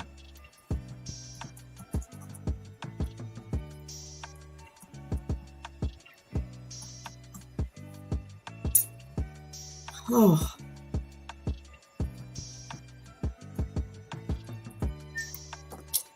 Here I am. My work computer does not want me to be great. I'm just going to say it, but I'm going to be great today anyway. It won't boot up. Like, seriously. The little light is on. You can see the light underneath the keyboard, but the Joker does not want to start. It might be started, but I got a blank screen. That's not a good sign. Yeah. Yeah, but you know what? It may be a sign that you don't need to work today because it's Juneteenth, and Ooh, thank you. it's all in how you look at it. OMG. It's all in how you look at it. I'm like, I might have to act like literally drive to the office and have tech support do something to my computer. I don't want to drive. when you've been working at home, I mean, the least bit of traffic is annoying. Mm-hmm. It's annoying. Lord. That's interesting. This head and shoulder pattern. So this is a head and shoulder that's coming down, and we were talking about this last night. You measure from the head to the neckline, and that becomes the projection when you drop, and that comes right to the trend line there. Oh, yeah. And so, but then when it gets down there, it's setting up an inverted head and shoulder, just to let you know that, okay, this move is done, and we're going to come back up and retest. So we got the head. This is the right shoulder that's forming right here, and we want to take it once it gets up here. And so if you measure the head to the neckline of that and pull it to the top. Oop. Come on, let me grab it. Pull that to the top. It's right where that retest is taking place. There. So that's the target right there for this move that it's on now. And then we'll take the short down from that point. It tells you to find purpose in life. It's a funny one. I do believe your destiny is great things. Oh yeah, that's appreciate that, Kingdom Trader. Appreciate those words. Yeah, we love you showing up as well, and being of like mind.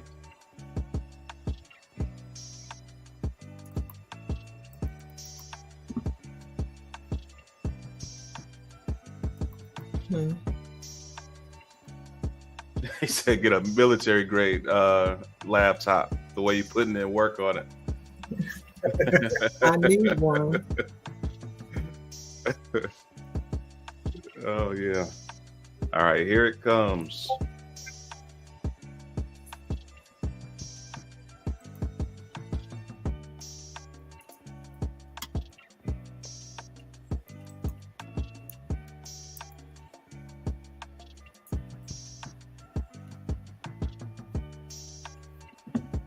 Did anyone get in the buy? I know you did. Why you say that? What would make you say that? Oh man. Did you? Huh? If you're high, you can hear. Exactly. Huh? Yes and no. Yes and no. Yeah, yes and no. Like I got in quickly and got out quickly. Oh, okay. Didn't really do too much on it. I'm gonna wait for the sell. But I was just looking how good of a move it was. Yeah. Knowing that it's gonna go up, it was just like, all right, well, maybe somebody took advantage of it. It's definitely. Michelle, you're in the buy up to that point, or are you in a sell?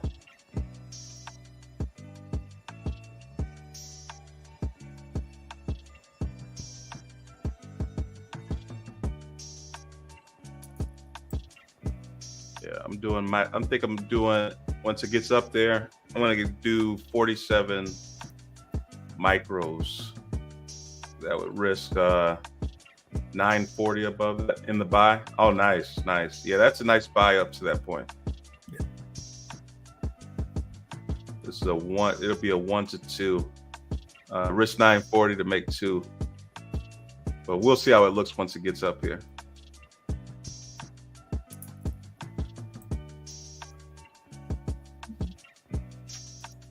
Waiting for the 5 minutes. See if the 5 minutes going to give us the doesn't look like it will. It's getting ready to touch the 5 minute 50 now. So Doesn't look like it'll be ready, so we'll wait for it to possibly touch that trend line that I got up there where all the wicking is occurring. And we'll let these buys play out. Yeah, we're pushing past that 50.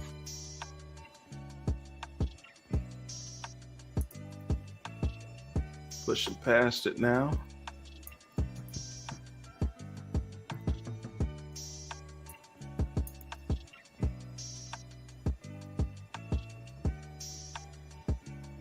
Getting to the 800, 5 minute or 1 minute 800, 5 minute 50.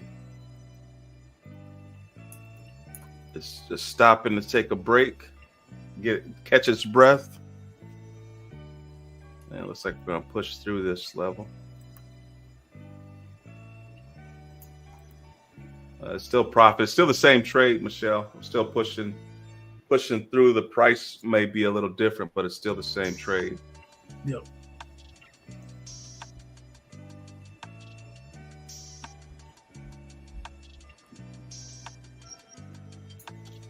They tell you to find purpose in life. All right, we'll see. Let's see. Do believe your destiny. Because we're getting that exhaustion now. Do they have a feature that you can close out the trade without having to click the confirm and just like close it out? Or I think Yeah, you gotta go to your settings, and when you go to trading, you gotta make sure instant order placement is checked. Okay. yeah, you gotta be careful with that though. I like to have to confirm. Sometimes it takes, like, I don't know, maybe my reflexes can be slow or something. I don't know. But I'm just like, I just want to click it and be over. Yeah. Be done. But we'll see.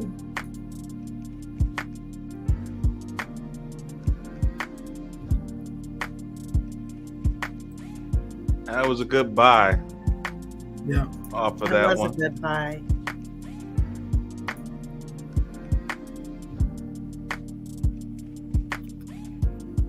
All right.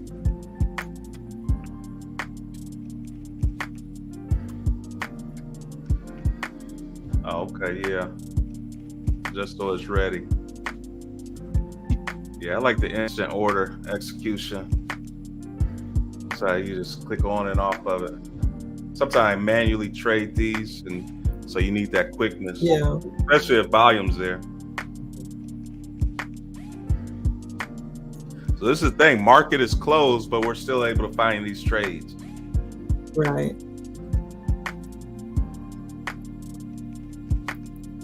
Looks like we're gonna come up a little bit. Yeah, that 5 minute. So really this is a 3 minute. That 5 minutes is really what I'm looking at. Want that to get exhausted first. We haven't seen any signs of exhaustion right now. So this is a break of, let's show it on the 1 minute. This is that head and shoulder pattern that came down to here. And so that was the break. Now this is the retest of that. All right, so we may come up into this right shoulder, but we got to wait for signs. We'll just look at candlestick anatomy, we'll wait for signs of exhaustion. And this 1 minute looks really good, but the 5 minute doesn't look like it's ready.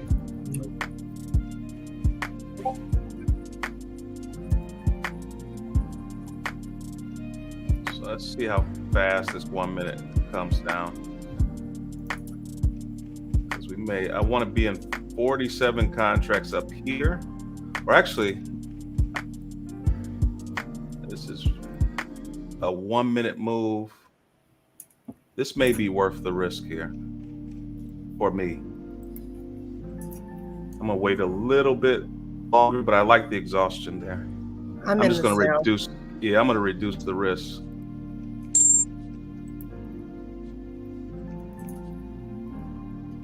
All right, so that way I can extend the stop loss a little bit in lieu of going in 47 contracts like I originally planned. I went in 25. I still want the same stop loss.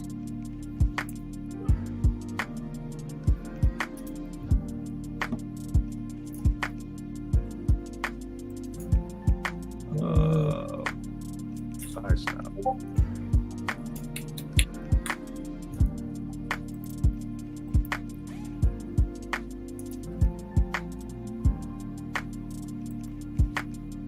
And then want to be in this at 47 total. So if it does come back up, we can add the remaining in here. But this may be an area off of this retest.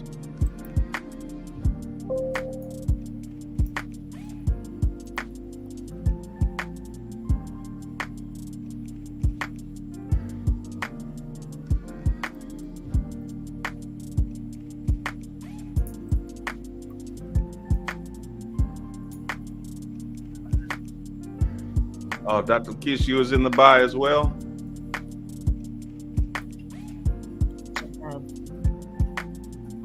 All right, it's moving in our favor.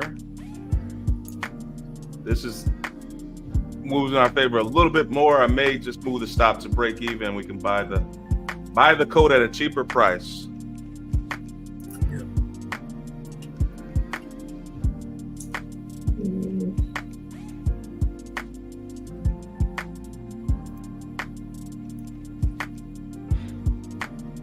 There isn't much. Let me see how much risk I got right now at 25.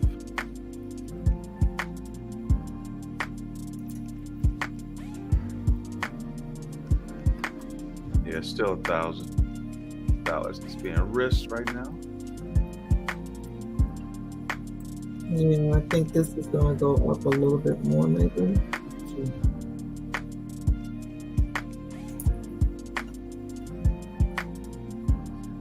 That is true. We are built different. Our concepts of money is a lot different than just what's normally there. There's that divergence. There it goes. Created that divergence first. And now we're coming back down.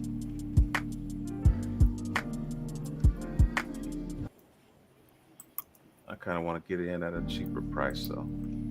Me too. I'm waiting to see if it's going to push back up at all. All right, so I got my stop loss at break even right now.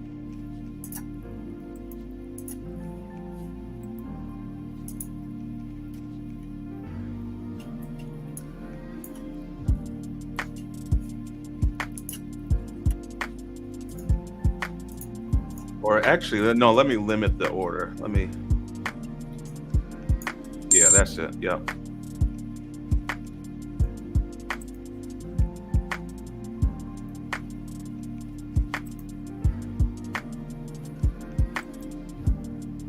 All right, so I got out at break even on that.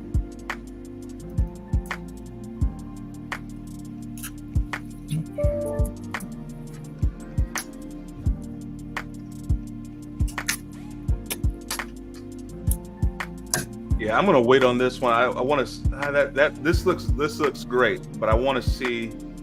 This looks great. So if it moves down from here, I like this retest that's happening. But I'm gonna wait a little bit up here, a little higher. If I miss this trade, I just miss it. You know, I blame it on Dr. Denise for, you know, this morning's devotion on discipline. I blame it on that. I'm gonna take it a little higher. Because we want to see what we want to see.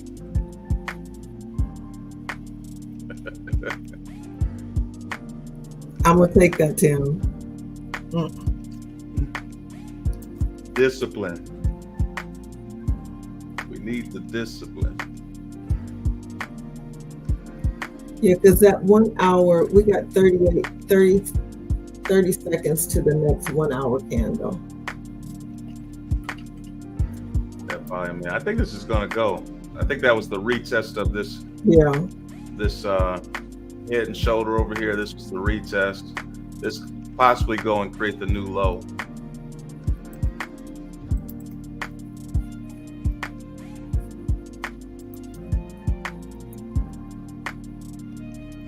potential target.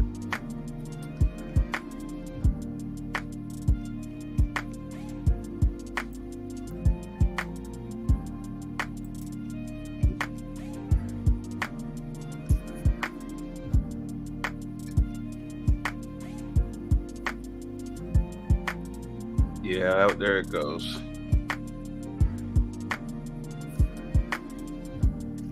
Here we go. Who's all in on this one? I know. What happened to Mia? I think she had some computer issues because I saw her spinning a little bit. Yep. Yeah, me too. But I'm in. Yeah, I'm in. Okay. Nice. Now, Denise, are you staying in to just get 25 ticks, or what's your thoughts? Yes. Okay. And yes. That's what I'm set up for as well, but yes and yes. I just need them 25 and I'm good. Yep. I will be done with this account. Oh, Which, Michelle's in. Yeah, you'll be done. Jeremy's in. Paula's in. Everyone's in.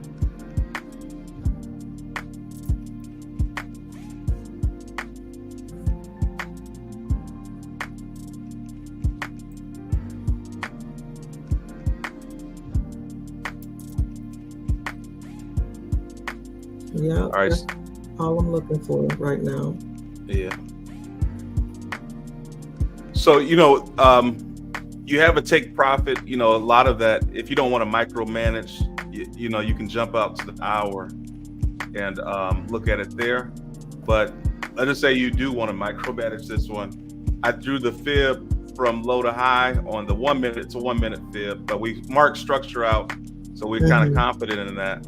But remember that we rejected off of 61.8 there. So usually if you're going to get resistance to that 23.6, if it breaks 23.6, it just instantly comes down. So if you do get any kind of rejection where it wants to create a double top or anything, that if you're looking to re-enter, it would be the 23.6 rejection first. Then if it breaks 23.6, then yeah, just hold on to it. Go to a higher time frame and watch it fall.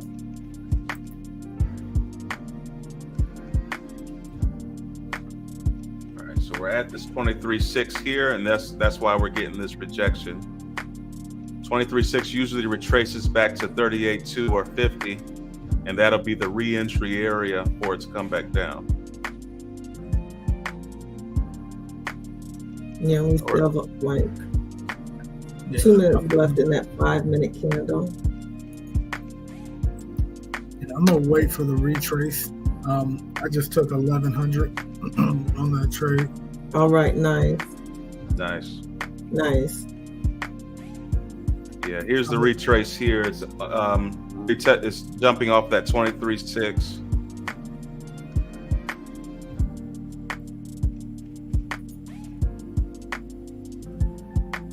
And should come up in for the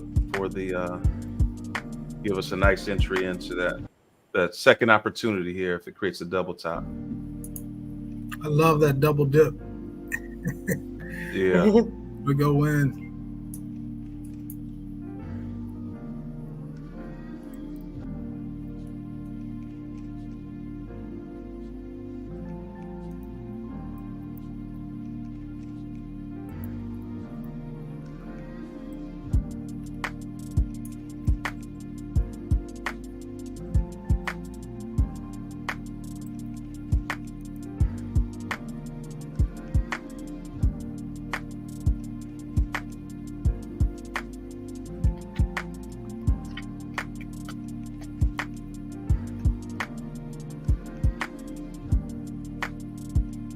Yeah, when we did our Kahoot test, this was the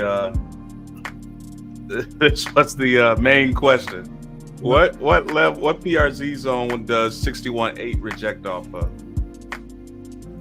And it's 23.6 every time.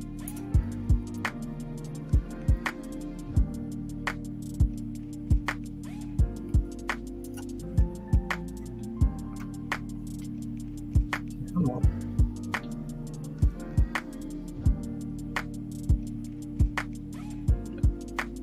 we're going to start getting this divergence that comes up, and that'll be the signal to get back into sales.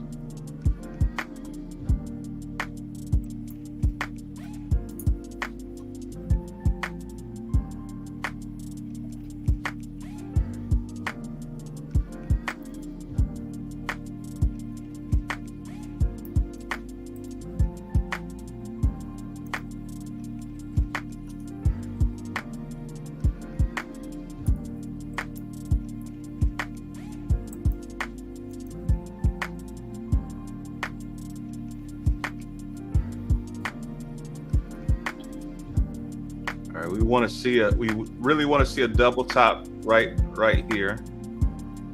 We really want to see this rejection, and we want to see that 5 minute and 15 minute start to shape up divergent.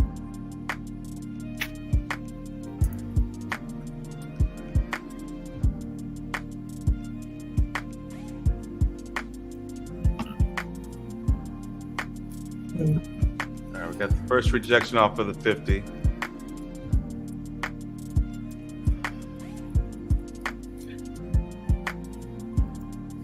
Guys, I'm gonna have to go and take this laptop into the office. This, Got to reset it. yes, yes. Yeah. Something has to happen here because it's not turning on at all. So Oh wow. Okay. I'm gonna have to fly. Everybody trade safe today. Make smart moves. Yeah. Mia, get that money, honey. Yeah. Money. And I will talk to you guys later. Have a wonderful great day. day. All right, Dr. Denise.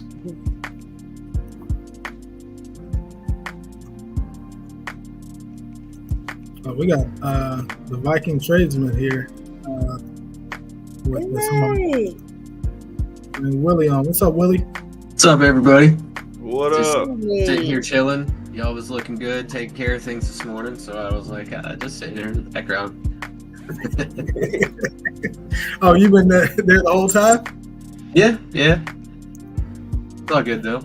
You know, I was just kind of looking at stuff, seeing what we got going on, paying attention, learning some stuff. Nice. You in there, Tim? Yeah, I just entered in the 25 micros. It's not my full position. I just enter in there. Full position will be up here where the idea is. We're starting to see signs of rejection. Yeah, and this is smart to do just in case it just rejects right here and doesn't get up there.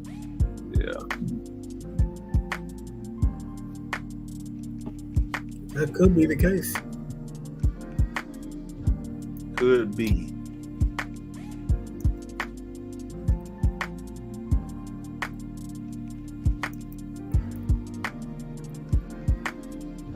Harris, how many micros do you go in on that gold? Because I did a paper trade and it's 50 micros and it hit about 1,100. Is that what you did too? I did. Yep. You're on it, Billy. Yes, sir. Yep.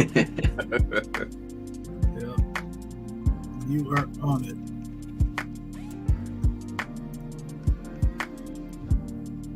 This might be the rejection right here.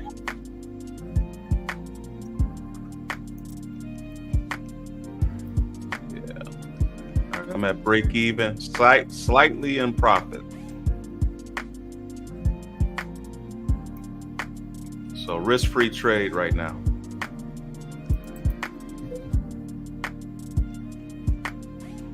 Those risk-free trades. Love those risk-free trades. Yeah. Me too. I'm sitting there being patient and I'm not in it yet, but like I might have that might have been the retracement.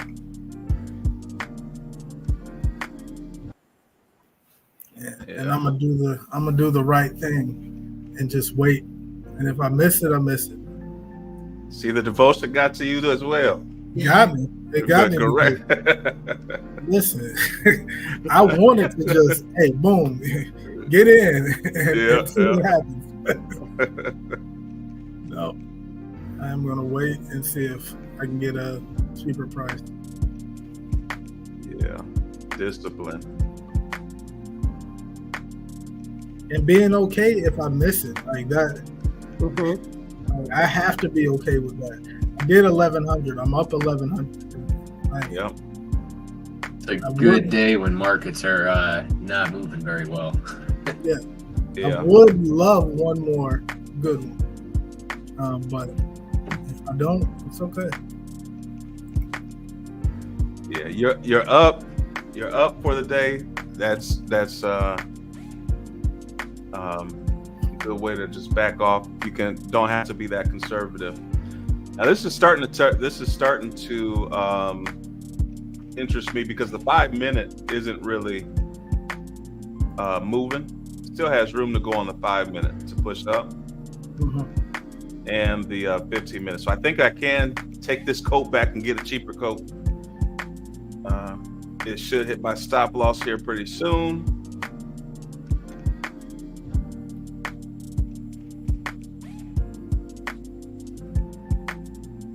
And then if it pushes up higher, this will be the next entry up here.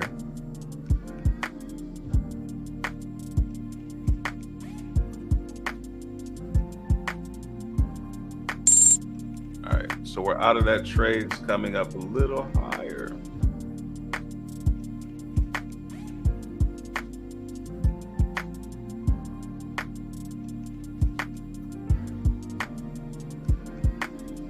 Hey, Tim, one of these days, we got to do testimony service. Yeah. And so if the markets were like really slow and not presenting anything today, I was going to bring that up. I was just going to do an impromptu testimony service. We got to testify what God is doing. Yeah. Like, we got to shout it from the rooftops what God is doing. Like it's a testimony. Testimonies are a big deal. You're not bragging on yourself or your strategy or the group. You're telling the world that you trusted God. And that supernatural acceleration that's come upon your life. I know it's supernatural acceleration because this skill set takes years to master and to learn. And we have people that have been trading just for a short period of time that found consistency early, got funded early. We have people that have $1 million accounts, and not just one or two. We have a lot of people with those accounts. And so that is natural. You know, you're not going to find that out in the world in too many places, especially for those that are just beginning to have $1 million accounts that you're trading. You know, and so what's happening is supernatural advancement. That's a kingdom thing. It is. You know, and we got to testify what God is doing. Yes. In our lives. I think that lends to just the group setting that we have. You know, because we're able to help each other. Because trading can be very lonely, where you're just sitting in front of the computer by yourself trying to figure out a strategy, hit and miss type stuff, taking years to learn it. But collectively putting all of our minds together, I think has really been able to shortcut that and allow us to have that kingdom acceleration and learn off of each other and everything. So it's it's a huge testimony to just being part of this group and this setting, to be able to take it to the next level. Yeah, absolutely. Yeah. All right, Tim, we got that push up right now. Yeah, it's trying to get up there. It got a little bit further to go. But we want to see the same rejection happen. Sort of what we were talking about yesterday with Nikai on the 15 minute. We want to see this type of rejection. You get that exhaustion that happens up here, and then it pushes down, and then it comes retest that same thing, and then fails, and then you get the sell off. Yep. That's sort of what we're looking for with gold, is we want to see that exhaustion. Now it's looking bullish right now. You got to be careful of the long wicks that touch down here. That if this level is broke, be okay with the seeing the buys. But right now, I think it's setting up for the sale.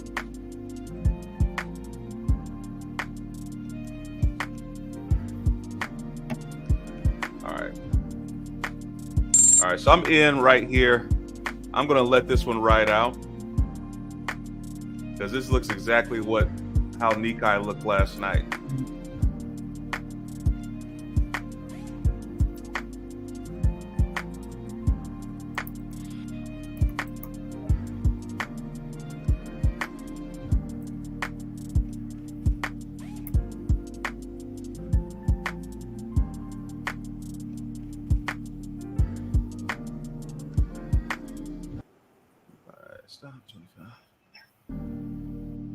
All right, let's move that back to break even. Might as well talk about risk-free trading. I think this is the move. So we're gonna move this to break even. All right, another risk-free trade. If you missed with the last one, you get another opportunity.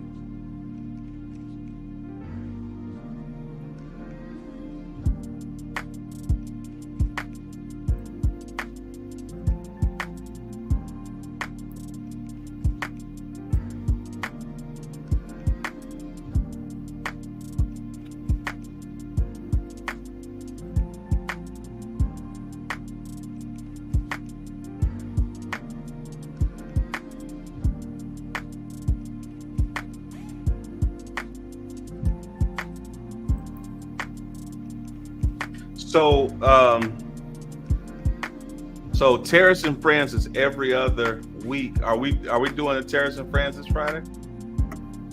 I'm not waiting for you to bring it up, Tim. I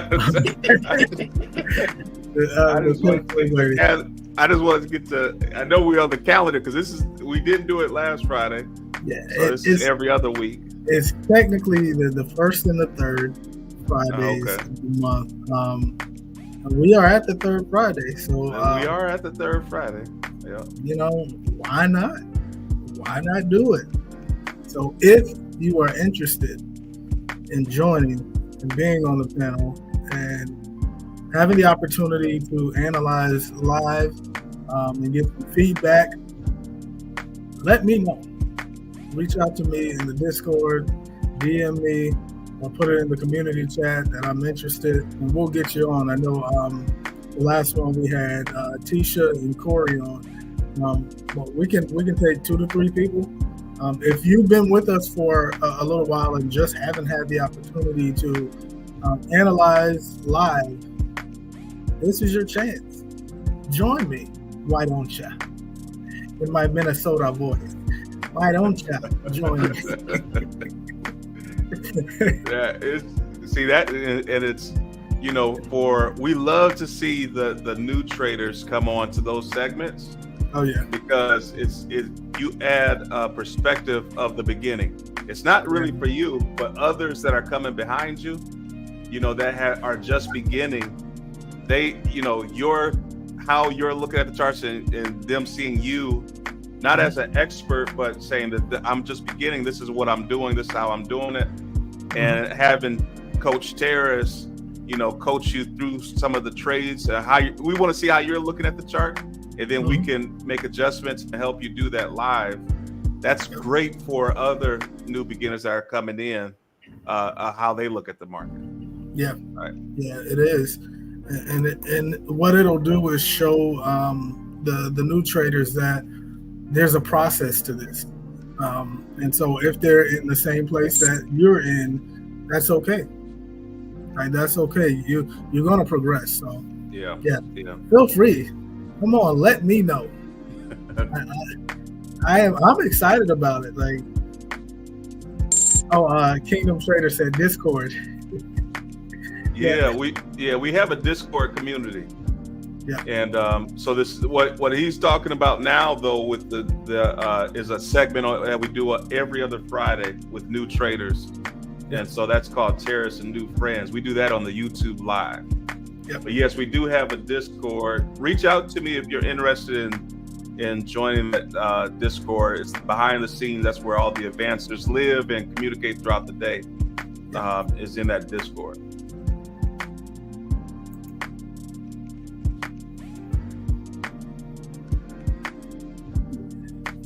All right, I got taken out of that trade. It was a little less than break even. Not too big, but I'm liking this area. It's dancing around the area that we're looking for, and we're starting to get those rejections. So we're starting to like this. We just want to let the buyers play out. So I have a question. Yes. So we talked about the 23.6 and rejection. Is that something we could have got in on a buy? As I'm looking at, everybody doesn't have the 30-second time frame, but it looks like there was a shark fin on that 23.6 rejection on the 23.6. Yeah, and so this is what I was talking about last night, is that as long as you're aware of structure and where you're at in the scheme of things, there is no wrong answers. Like if you are comfortable with if you see the shark fin, you see that it's rejecting off 23.6, and you're comfortable with that, then yeah, you can take the buy. As long as you see it and know exactly what's happening, you can take that. There's nothing wrong with that. As I said, some people could be in the sale, and some people could be in the buy, and both could be right. It's just a matter of how they're seeing the structure. Yep. I think as long as you have the confluence around it, because that rejection off the 23.6 previously, it did use it as resistance, broke through that, used it as support, retested for support, and you had that shark fin. So if you could get multiple confluences for that buy, then it definitely makes sense, and bring it back up to structure. But kind of knowing that it's it could be a going against the trend, I would bring it to structure. I wouldn't try it for like a new high or anything.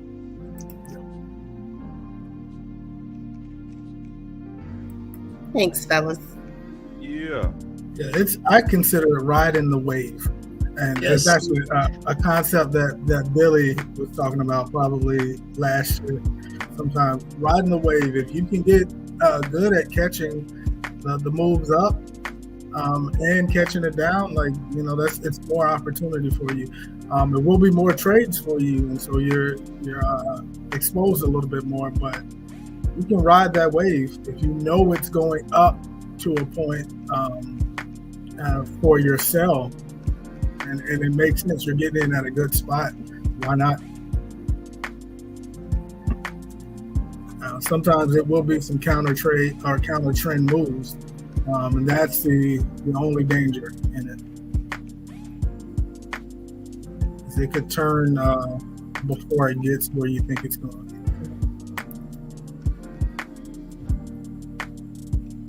All right, so now we have a break of structure.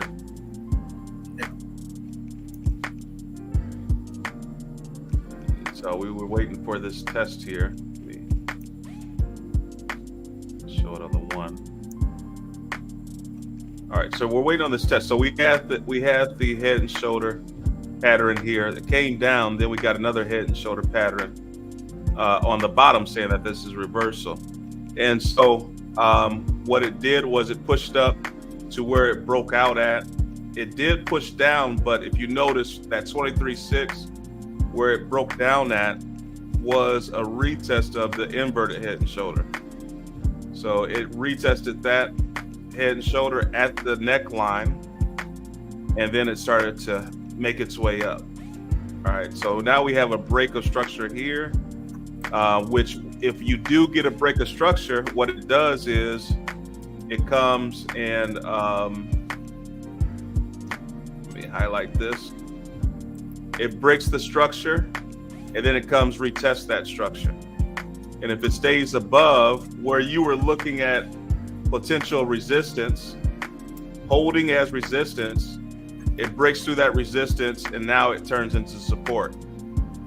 And so now the bias changes based off of that confluence, and now you're starting to look at buys or possible exhaustion. It's still you still can look for sales, but now the sale target isn't to the negative 27 because structure has been broken. So now it's just a retest. If you're looking for sales, it'd be a retest of the bottom. Right now, you should be looking at the buys. And we're getting close to open. So that volume's starting to come in. And when that's the case, when that volume comes in, that pre-market, you can make those pre-market adjustments based on what the new open is or what the open volume is going to be. And that's a good thing that you point out there too, Tim, about the break of structure. Because, you know, let's say you did take the sell there and it just pushed through that, came back down and retested it. That's your opportunity to get out of the trade with minimal loss or break even, versus, you know, letting it ride and hit your stop loss. So if you can recognize that, you know, and minimize the damage to the account, then you know, it's good to be able to do that. Yeah, if you continue to do that over and over again, you know, I think just because the break even was so close, it was like a little over $100 in loss. But if it goes in your direction, then you get, you know, a couple thousand. So if you continue to do that over and over again, you'll be profitable. It's like, that's a good way to trade. I do like the TDI coming up. Do like the 5 minute, 15 minute shows that it has a little ways to go. So we'll wait for the open and we'll see what gold does. I'm going to open up now. Now that we're getting closer to the open, we're going to look at DXY. And we're just retesting here back into the range. We broke out of the range. Now we're coming back retesting. Be cautious of this double bottom that was created, but no direction. I don't see a large move on DXY. And so it's going to be a lot of range trading today. You know, when we look at Dow, it's going to be a lot of low of range to the top of the range on TDI until we get the breakout.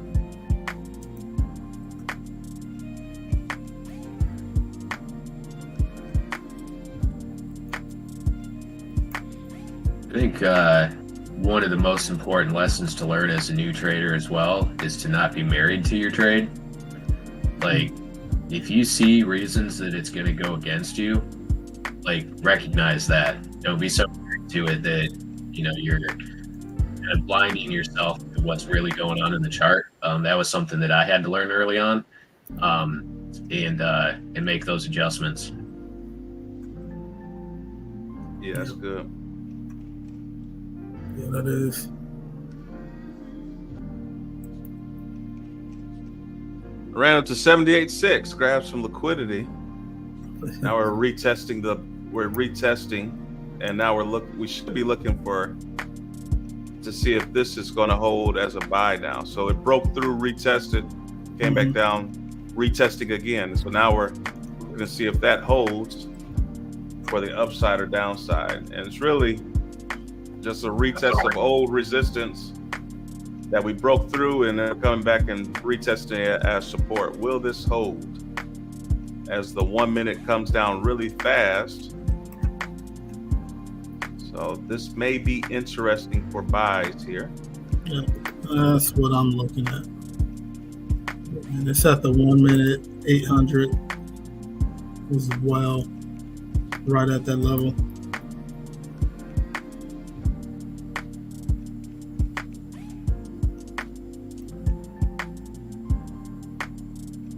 Yeah, we gotta see if it's gonna break or not.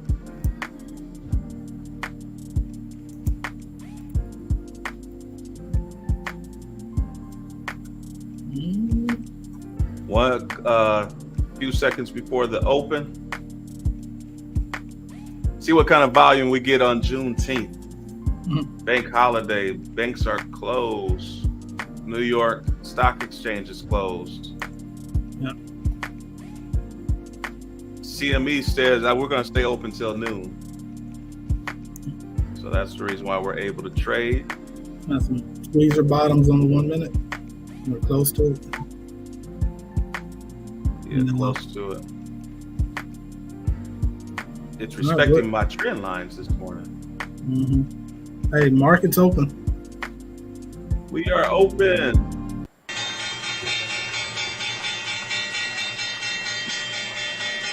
Market is open for business, at least till noon.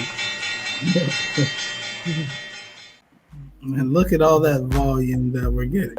Oh, it's crazy. It's going crazy. Slow down.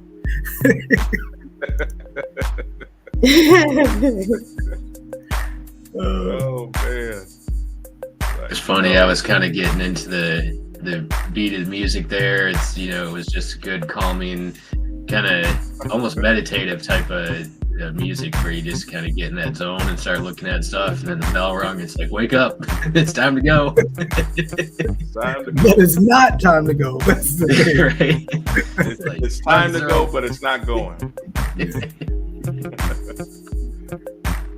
Oh, man. Give us something. All right. Let's take the sell down. Yep, that's right. You just changed my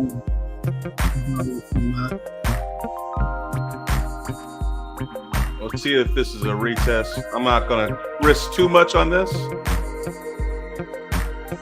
Buy stop is in right above that retest area. Pull it right up above these candles. Want it above this resistance level. This was 78.6 up here. Mm-hmm. And so we have the volume. Let's see what it does. Now DXY is needs to push up in order for this to work out. So we'll watch that, see if it's going to push up. But we are taking sales down this morning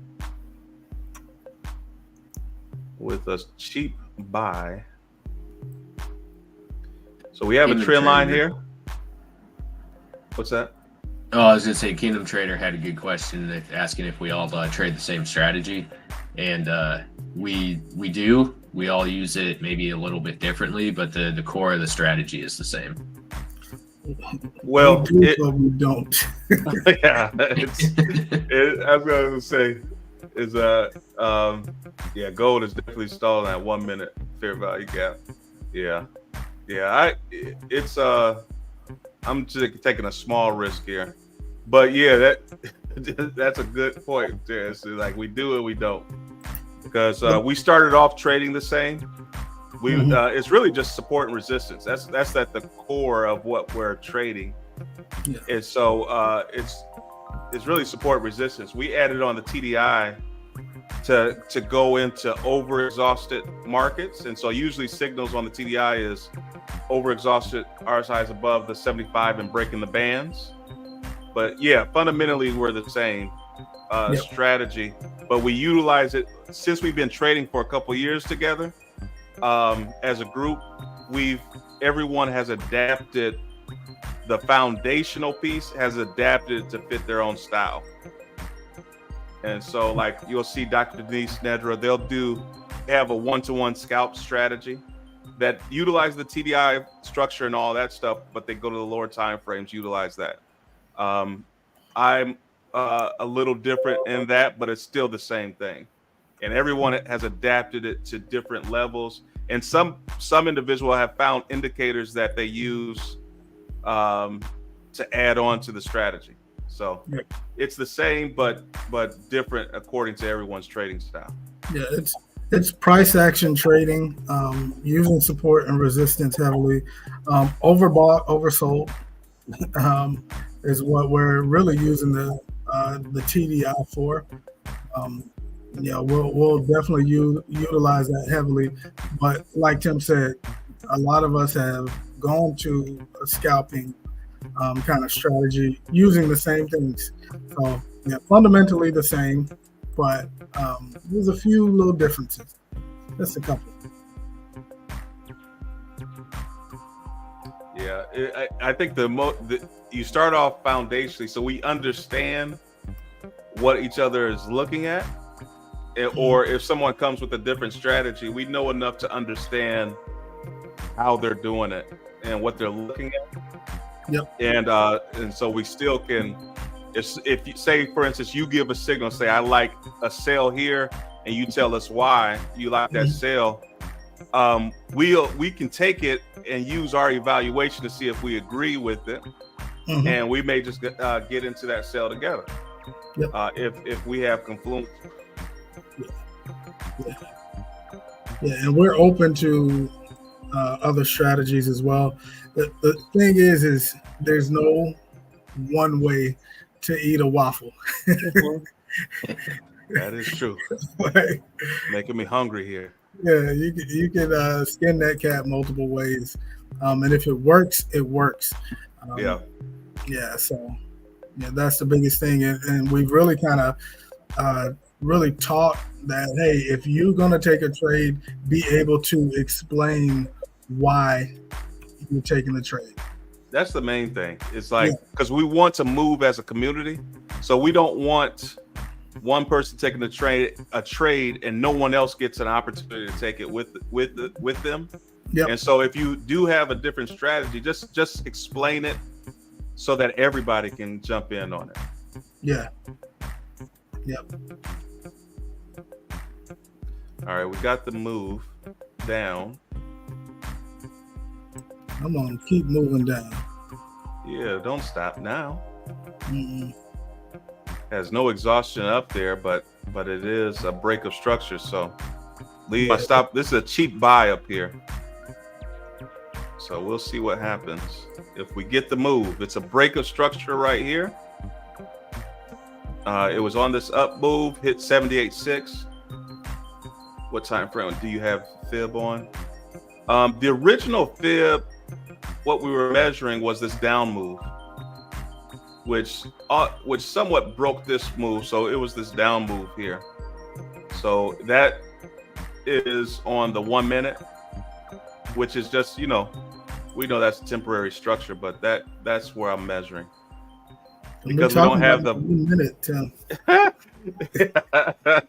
We don't have the volume here, so that's why I'm on the 1 minute. It's like we don't have the volume today, so it doesn't make sense to go to the 4 hour if it's not going to be 4 hour moves today. Yep. But here's that 78.6 right here. From the retracement of this move, we pull back to the 78.6. But really, the reason why I got rid of this is because this last leg had good support structure. And so now I'm just trading the structure now. We broke the structure right here and should be heading down from here. So I'm waiting for if it retests that structure, which we did multiple times in here. But now the target is the same as we had before.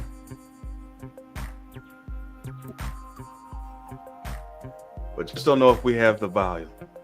Yeah. All right, Sherry, have a great day. Have a great day. Have a great day, Sherry.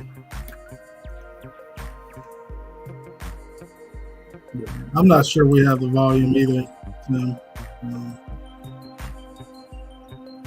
Things are moving slow. Yeah, we closed down at noon. This is one of those things where, go do something. Yep.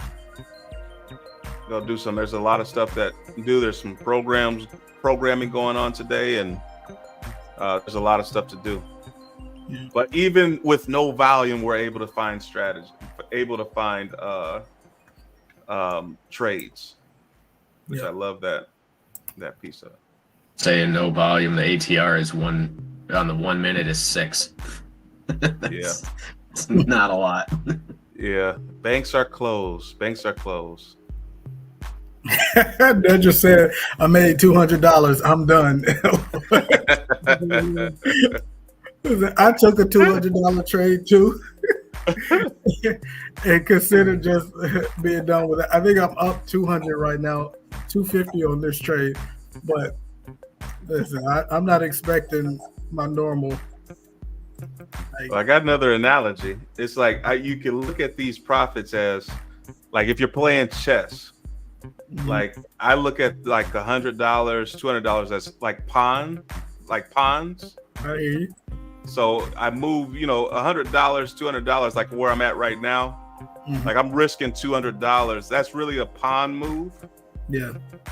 And so even if I move this back to break even here, I'm gonna leave it at right here. But even if I move it to break even, it's a pawn move. Like and those rook moves and the bishop moves are like, when we start hitting 1,000, then you can think about, okay, I gotta protect this trade, or I gotta that's the way I kind of think about it. So you're willing to sacrifice your pawn. Right, exactly. So we gotta play chess. I want to see where you at with that. It's I can't do timed chess. Me either. Like if you play chess with me, we're gonna be there for hours because I gotta think about it. It's like and I'm not processing it that fast. Listen, don't play it enough to process it really fast. Same here with me. Like I will take my precious time and make sure I'm making the right move. It's a funny story. I was just playing Uno with some family. I think last month, and my aunt said I have never seen anyone take so much time to make a move in Uno.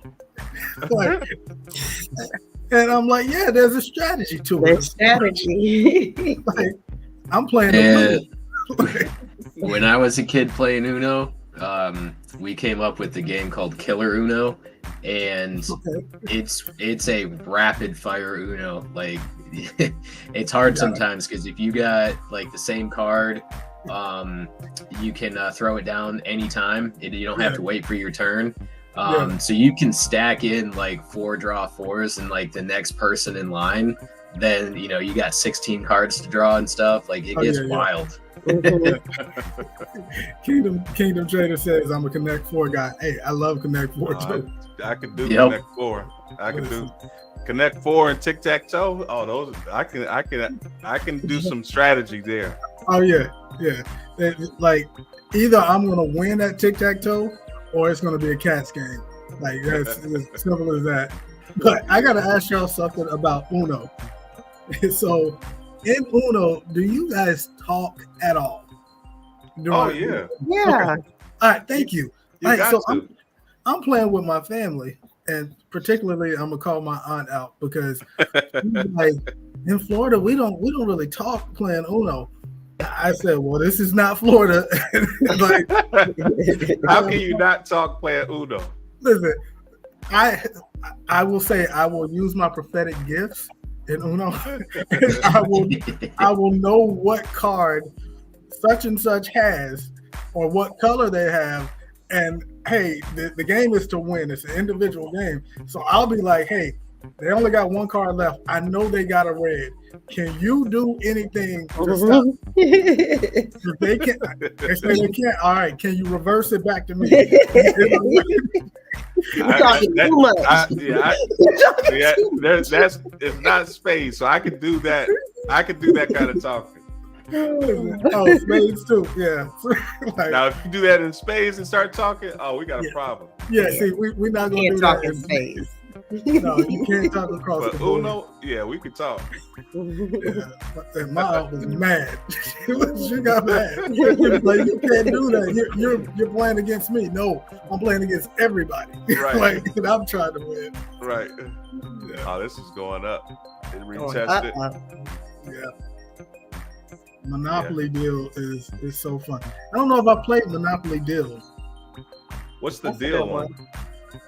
Yeah, it's actually a card game. So it's a Monopoly Deal is a card game, and it's still playing the same thing where you're getting the properties, but it's a pretty good game. It goes a little faster too than Monopoly. Yeah, phase 10. Do a phase 10 game, playing that. Yeah. Yeah, Kingdom Trader said it's impossible not to talk during Uno. That's what I said. She was trying to make me feel bad. No.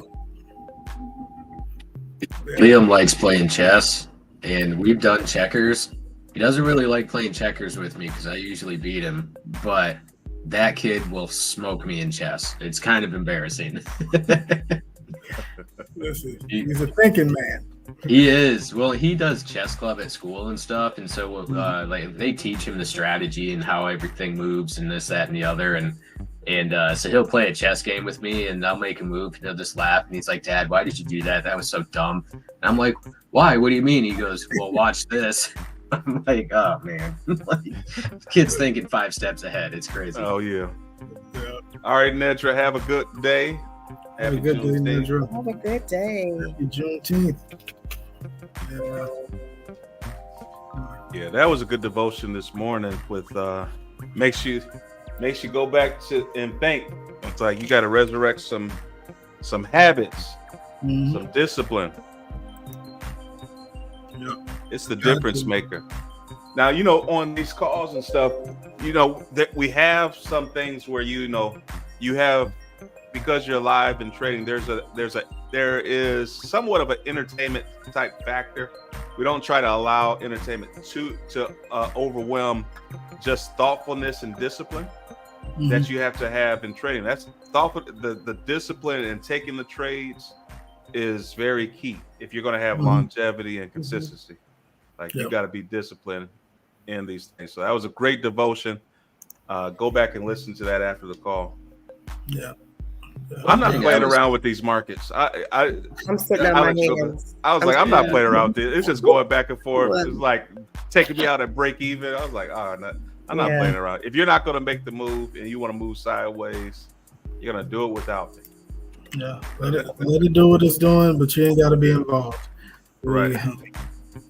Yeah. One thing I was thinking of too, just because the markets are slow, you know, Tim, would you take the opportunity to kind of explain divergences, hidden divergence, regular divergence? Because I know there's been some questions with that, with, you know, people reading the TDI. Yeah, well, it's I was telling somebody this the other day. If any of y'all want to do a one-on-one or do any group, if you want to do a Saturday coaching session or anything, I nerd out on that kind of stuff. Like I love to do that. So it's not a bother to me. If you pull together a group and you want to do that, we could do that, because I love talking about those kind of stuff. But really quick, just think about when you look at divergence and different things like that. Market moves 3 ways. It's going to move up with higher highs, higher lows. It's going to move down with lower highs, lower lows, right? And then it's going to move sideways in consolidation.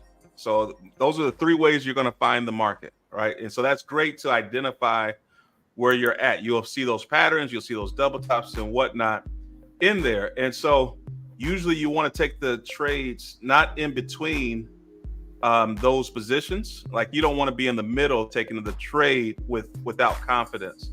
You really want to take the trade at the peaks. So you want to take a trade here at the higher high down to the higher low, or from the higher low to the higher high. Now in this uptrend, that the trend is going in this direction. So if you take it from a higher high to a higher low, that's counter trend. Same thing with the downtrend. Downtrend's in this direction. So if you take that trade to the upside, that's a counter trend trade. And that's really all hidden divergence and regular divergence is talking about. Hidden divergence means that you're getting the signal going with the trend. So this is a bullish side of the trend. Hidden divergence is going to give you the signal at the low on a bullish trend. So that you can take it with the trend. The runs are going to be a lot longer. Regular divergence is going to give you a counter trend signal, and you're going to take it down counter trend. Those runs are going to be a lot shorter. And so what you're looking for, if you're looking for a counter trend, the resistance is going to be on top, right? And so you should have an angle of price action hitting the counter trend on top, and then it's going to be counter trend. That's regular divergence. But the TDI here is going the opposite direction. The peaks are at going down. And so that divergence from the indicator, the TDI versus the price action, is a signal that price is going to reverse here and you can take it down. But you recognize that it's counter trend, so we call that regular divergence. The run is going to be shorter. Now, if it was the other way around, where you found the signal here and you say, well, let's just take this for example. This is just making this up, but the support's going this way on the TDI and the support's going this way on price action, right? So that is divergence that's going with the trend. So that would be hidden divergence. It's a longer run and usually goes to create a new, equal high or a new high. So when you pull the fib, your take profit 1 should be at 0, which is the equal high, but take profit 2 should be at -27, which is the new high. And then the extended take profit 3 should be at -61.8. All right. And so that's the difference between hidden divergence, regular divergence. That's the way to take, it's a signal of price reversal, trading price reversal.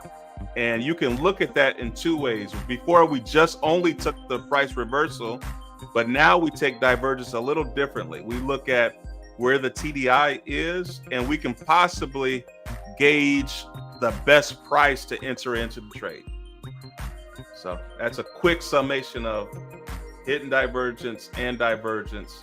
And there is, I think we have about 5 videos, detailed videos on hidden divergence, regular divergence, and how to look at fake shark fins and fake divergence. So that's on our YouTube channel. If you go to the YouTube channel, you'll be able to see that. Yeah, and that's good. And kind of one of the ways that I look at that as well is that, you know, when the price action and TDI are kind of doing the same thing, they're lining up, they're going up together, they're going down together, moving sideways together, you know, things are lining up. There's, you know, cooperation between the two, if you will. But when one's doing something and the other's doing the exact opposite, well, now there's a dysfunction there. And so things aren't lining up. There's a disagreement. And so how is the market going to correct that? So that's kind of how I look at it. You know, if they're lining up, cool, things are going smoothly. If they're not lining up, they're doing 2 different things, cool. What kind of correction in the market's going to happen? You know, are we going in for looking for a buy, looking for a sell, these things like that. Michelle said, say it in English. Yeah, that is all right. So let me do this. All right, so I want to make sure that everyone is aware. Let me do this. Let me present screen. All right, YouTube channel. You have this Advancer Forex trading course that's here for beginners. This really is the foundation of our strategy. When you go here, you have 28 videos of how we trade. They are in sequence, so it goes from start here and then it goes in sequence. By the time you get down to support resistance, the playbook, setting a stop loss. Yeah, video 20. It starts with video 20, and then 21 is divergence part 1, divergence part 2 is 22, divergence part 3, and then 24 is false shark fins. So if you look at 20 through 24, you'll get all you need to know about divergence and shark fins, the way we trade as a signal. You'll get all of those videos there. So watch those over and over again till you get it. But that foreign language will turn into oh, I get it, really quick.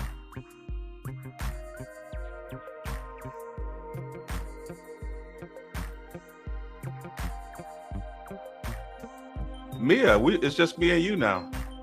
Where everybody go? Oh, there goes stairs. I looked over. I was like, they're either trading or No. I had to run for a moment, but I'm back. And Billy's back. There we go. Oh, there you go. No, I think that was a bathroom break. You'd be like, Tim, tell us about divergence. Gotta go. There may be some truth in that.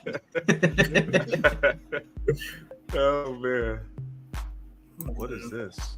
Oh, this is the clock is up. So this clock, I think this tells you when the market closes. Is that it? What this is?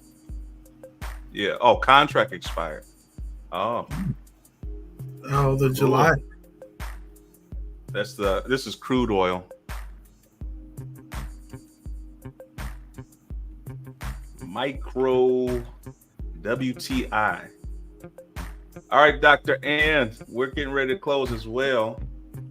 So we're in the August contract.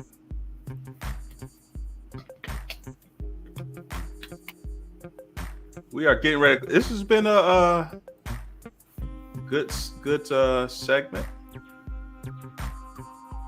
So we're on for Terrace and Friends on Friday. Yeah. I'll be here. Okay. I'll be here, man. Now, if I know that you're having them volunteer, but do you have any names in mind? Of course, I got some names in mind. I've got some names. Are any of those names in the chat right now? Yes, and I'm about to call some of them out. Kamisha. Team Unified. Woo! Come on, Tamisha. Now, Tamisha, yeah. Go ahead and give your confirmation right now in the chat, just so that you hear us. Get them locked in. There's no excuses. I'm not sure if Jeremy is still on or not, but I know he was on about an hour ago. But Jeremy Garrett. Yeah, I got your cell phone number, Jeremy, so you can't run too far. Well, let's see who else. I'm scrolling through the chat to see who all was on here. Let's see.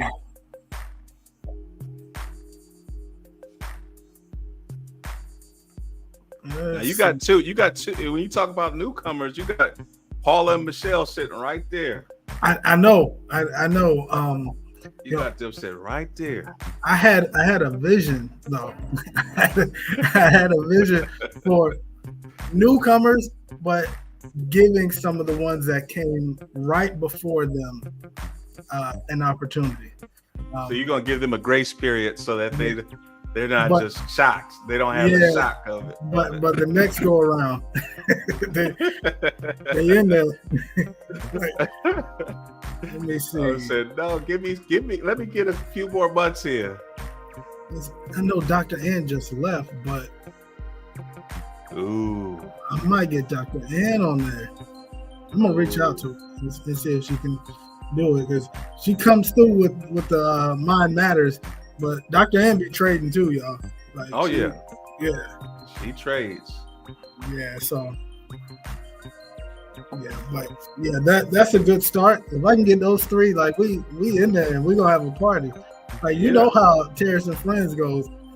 I still got a couple beats. Okay. That I on reserve. It's a vibe. Friday. The vault, and we gonna move. I love sitting in the audience, man. I love sitting in the audience and watching you all analyze and I know you do. And the traders, the new traders, watching them analyze and seeing how they look at the chart. It's just fun. Yeah, it is. Hey, Mia, what are you doing Friday? Working. What is Isaiah? The old work excuse.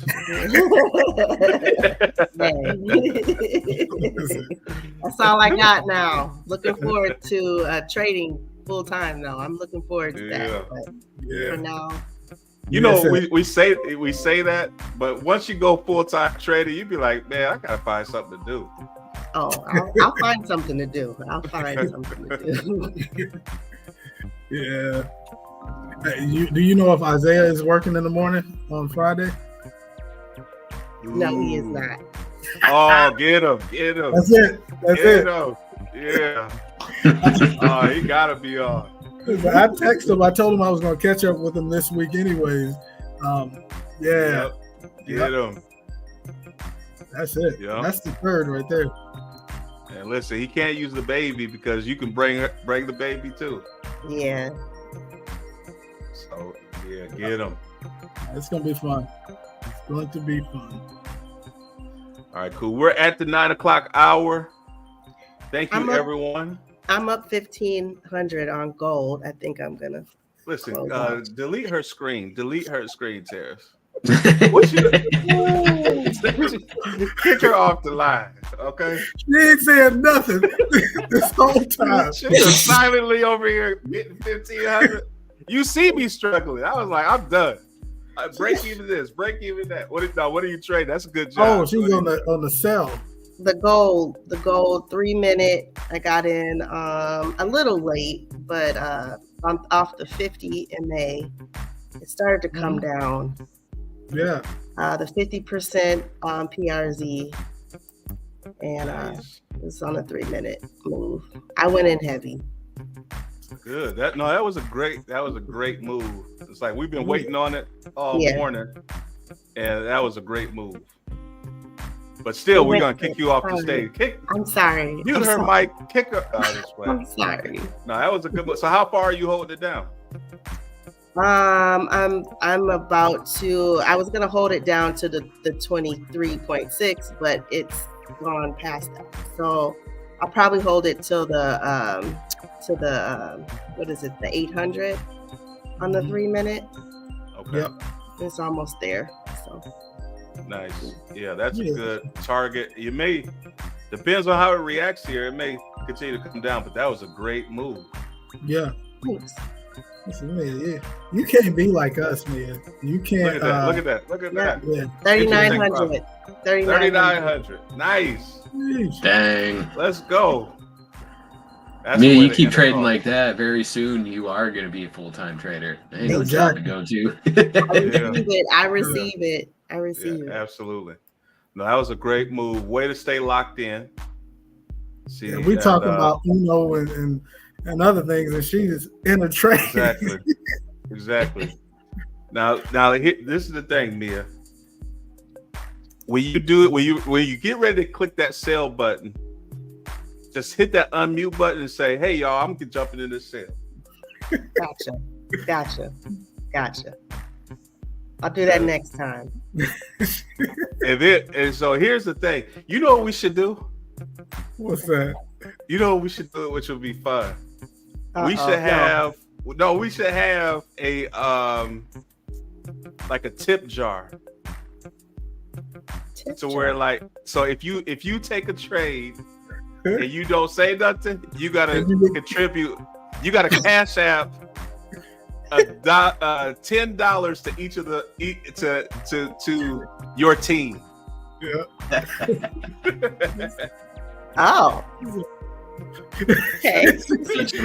Oh, I don't know if I like that. I bet you at the unmute be like, "Hey y'all." Yeah, I got in this trade. Oh no, that was a great trade. It really was. Like, I just looked at the 3 minute and it was perfect. Like, if you got got in off 3 minute 50 and ran that down to the 800 and got out, like, you can't beat that. Thank you. Yeah. And it doesn't look like it's done. It doesn't look like it's done. Yeah. Oh, look at Dr. Lakeisha. Dr. Lakeisha, you disappeared too. Where you been? You know where she been. Oh, I know where she been. Mm-hmm. We ain't gonna start on Y'all better stop before Keisha come out. You're right about it. You're right. You get some more roses today?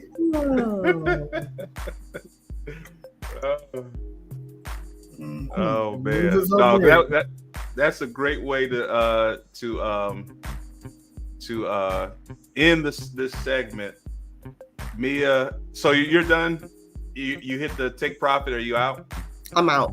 Okay. I'm out. So $3,800 trade. Yes. Nice. Now I broke even a couple times and lost some. I got into the sale too early. So, but see, that's what we're saying though, is that those break evens is fine. It's like, okay, I'll break even because when it runs in my direction, get a few $1,000s versus a break even. Like that's the way. That's how you're gonna have longevity over the long run. Yep. Yeah. Thank you all. Yeah, that's awesome. Yeah. Good That job. is awesome. Good job. Yeah. All right, we are at the hour. It was a good day. I think the analyzing of gold, we were dialed in on it. It tried to pull us and take us on a few rides, but Mia stuck with it and got the $3,800. Like, listen, I'm not letting you go. I will not let you go until you bless me. Dr. Denise talked to us this morning about staying focused. And I think Mia's the only one who took it to heart because she stayed focused. That's true. That whole time. That is true. Now, this buy right here, I got to say, buy? I know. Buy? I'm sitting on my hands. Goodness. I'm sitting on my hands. Look at that chart, man. I'm not sitting on my hands. Oh, my goodness. Listen, we got to end the segment so I can hit the buy button. Oh, hit it now, Phil. Hit it now. No, I don't know. I'm not going to trade. I did my break even 1-2 punch. I'm not going against what the analysis is. Although I do think we'll come down to the 27. But this buy right here, holding this 3-minute buy. Let me just look. Oh, ooh. All right, y'all. We got to go. Louis. Oh my goodness. Yeah. Look, everybody just stop it. and it had a double bottom on the 32nd too. Oh my goodness. Look at this. Yeah, look at this thing. That's it. Will admit I took a paper trade buy off this 5-minute 800 and currently in profit $700. Wow. Yeah. Good. Yeah, good job. I took a real trade off of this. I'm only up 400 right now. Yeah, this is a great buy off of that area. See, so I did say something, and now see, we didn't listen. And everybody's winning. Yes. And if you didn't take it, you had the opportunity to. Yep. Yeah. Yes. No, I like it. I like drawing these trend lines. This is, that trend line produced good results. This one potentially could as well. So we'll see. We'll see. Dr. Lakeisha said y'all don't have any secret meetings today. No. Now, yeah, you pushing the line, Dr. Lakeisha, because if we talk about secret meetings. Now, here's the thing, because she's pushing the envelope, Terrence. She's pushing the envelope. Now, here's the thing, Dr. Lakeisha takes a lot of vacations. Yeah. Right? Every vacation, somebody is snapping her picture. Somebody. But we don't see people standing. There is no picture. Now let me stop. All right, Dr. Keith, you keep it up. We got ammunition in the clip. All right, we ain't saying nothing. We try to spare you. Ain't no selfie stick. We see both hands. Ain't no selfie stick. Listen, that's Lakeisha and new friends. Like, come on. Oh man. So you just buy yourself on vacation. Okay. Okay. You started this, remember. Don't start nothing, won't be nothing. Won't be nothing. All right, y'all. We go. We'll see you guys tomorrow morning. Don't forget to like, share, and subscribe. But this was a great day. Let's do it Yeah. all over again tomorrow. Have a All great right. day. Have a Have good a good day, day, everybody. Congrats, Mia. Thanks. Yeah.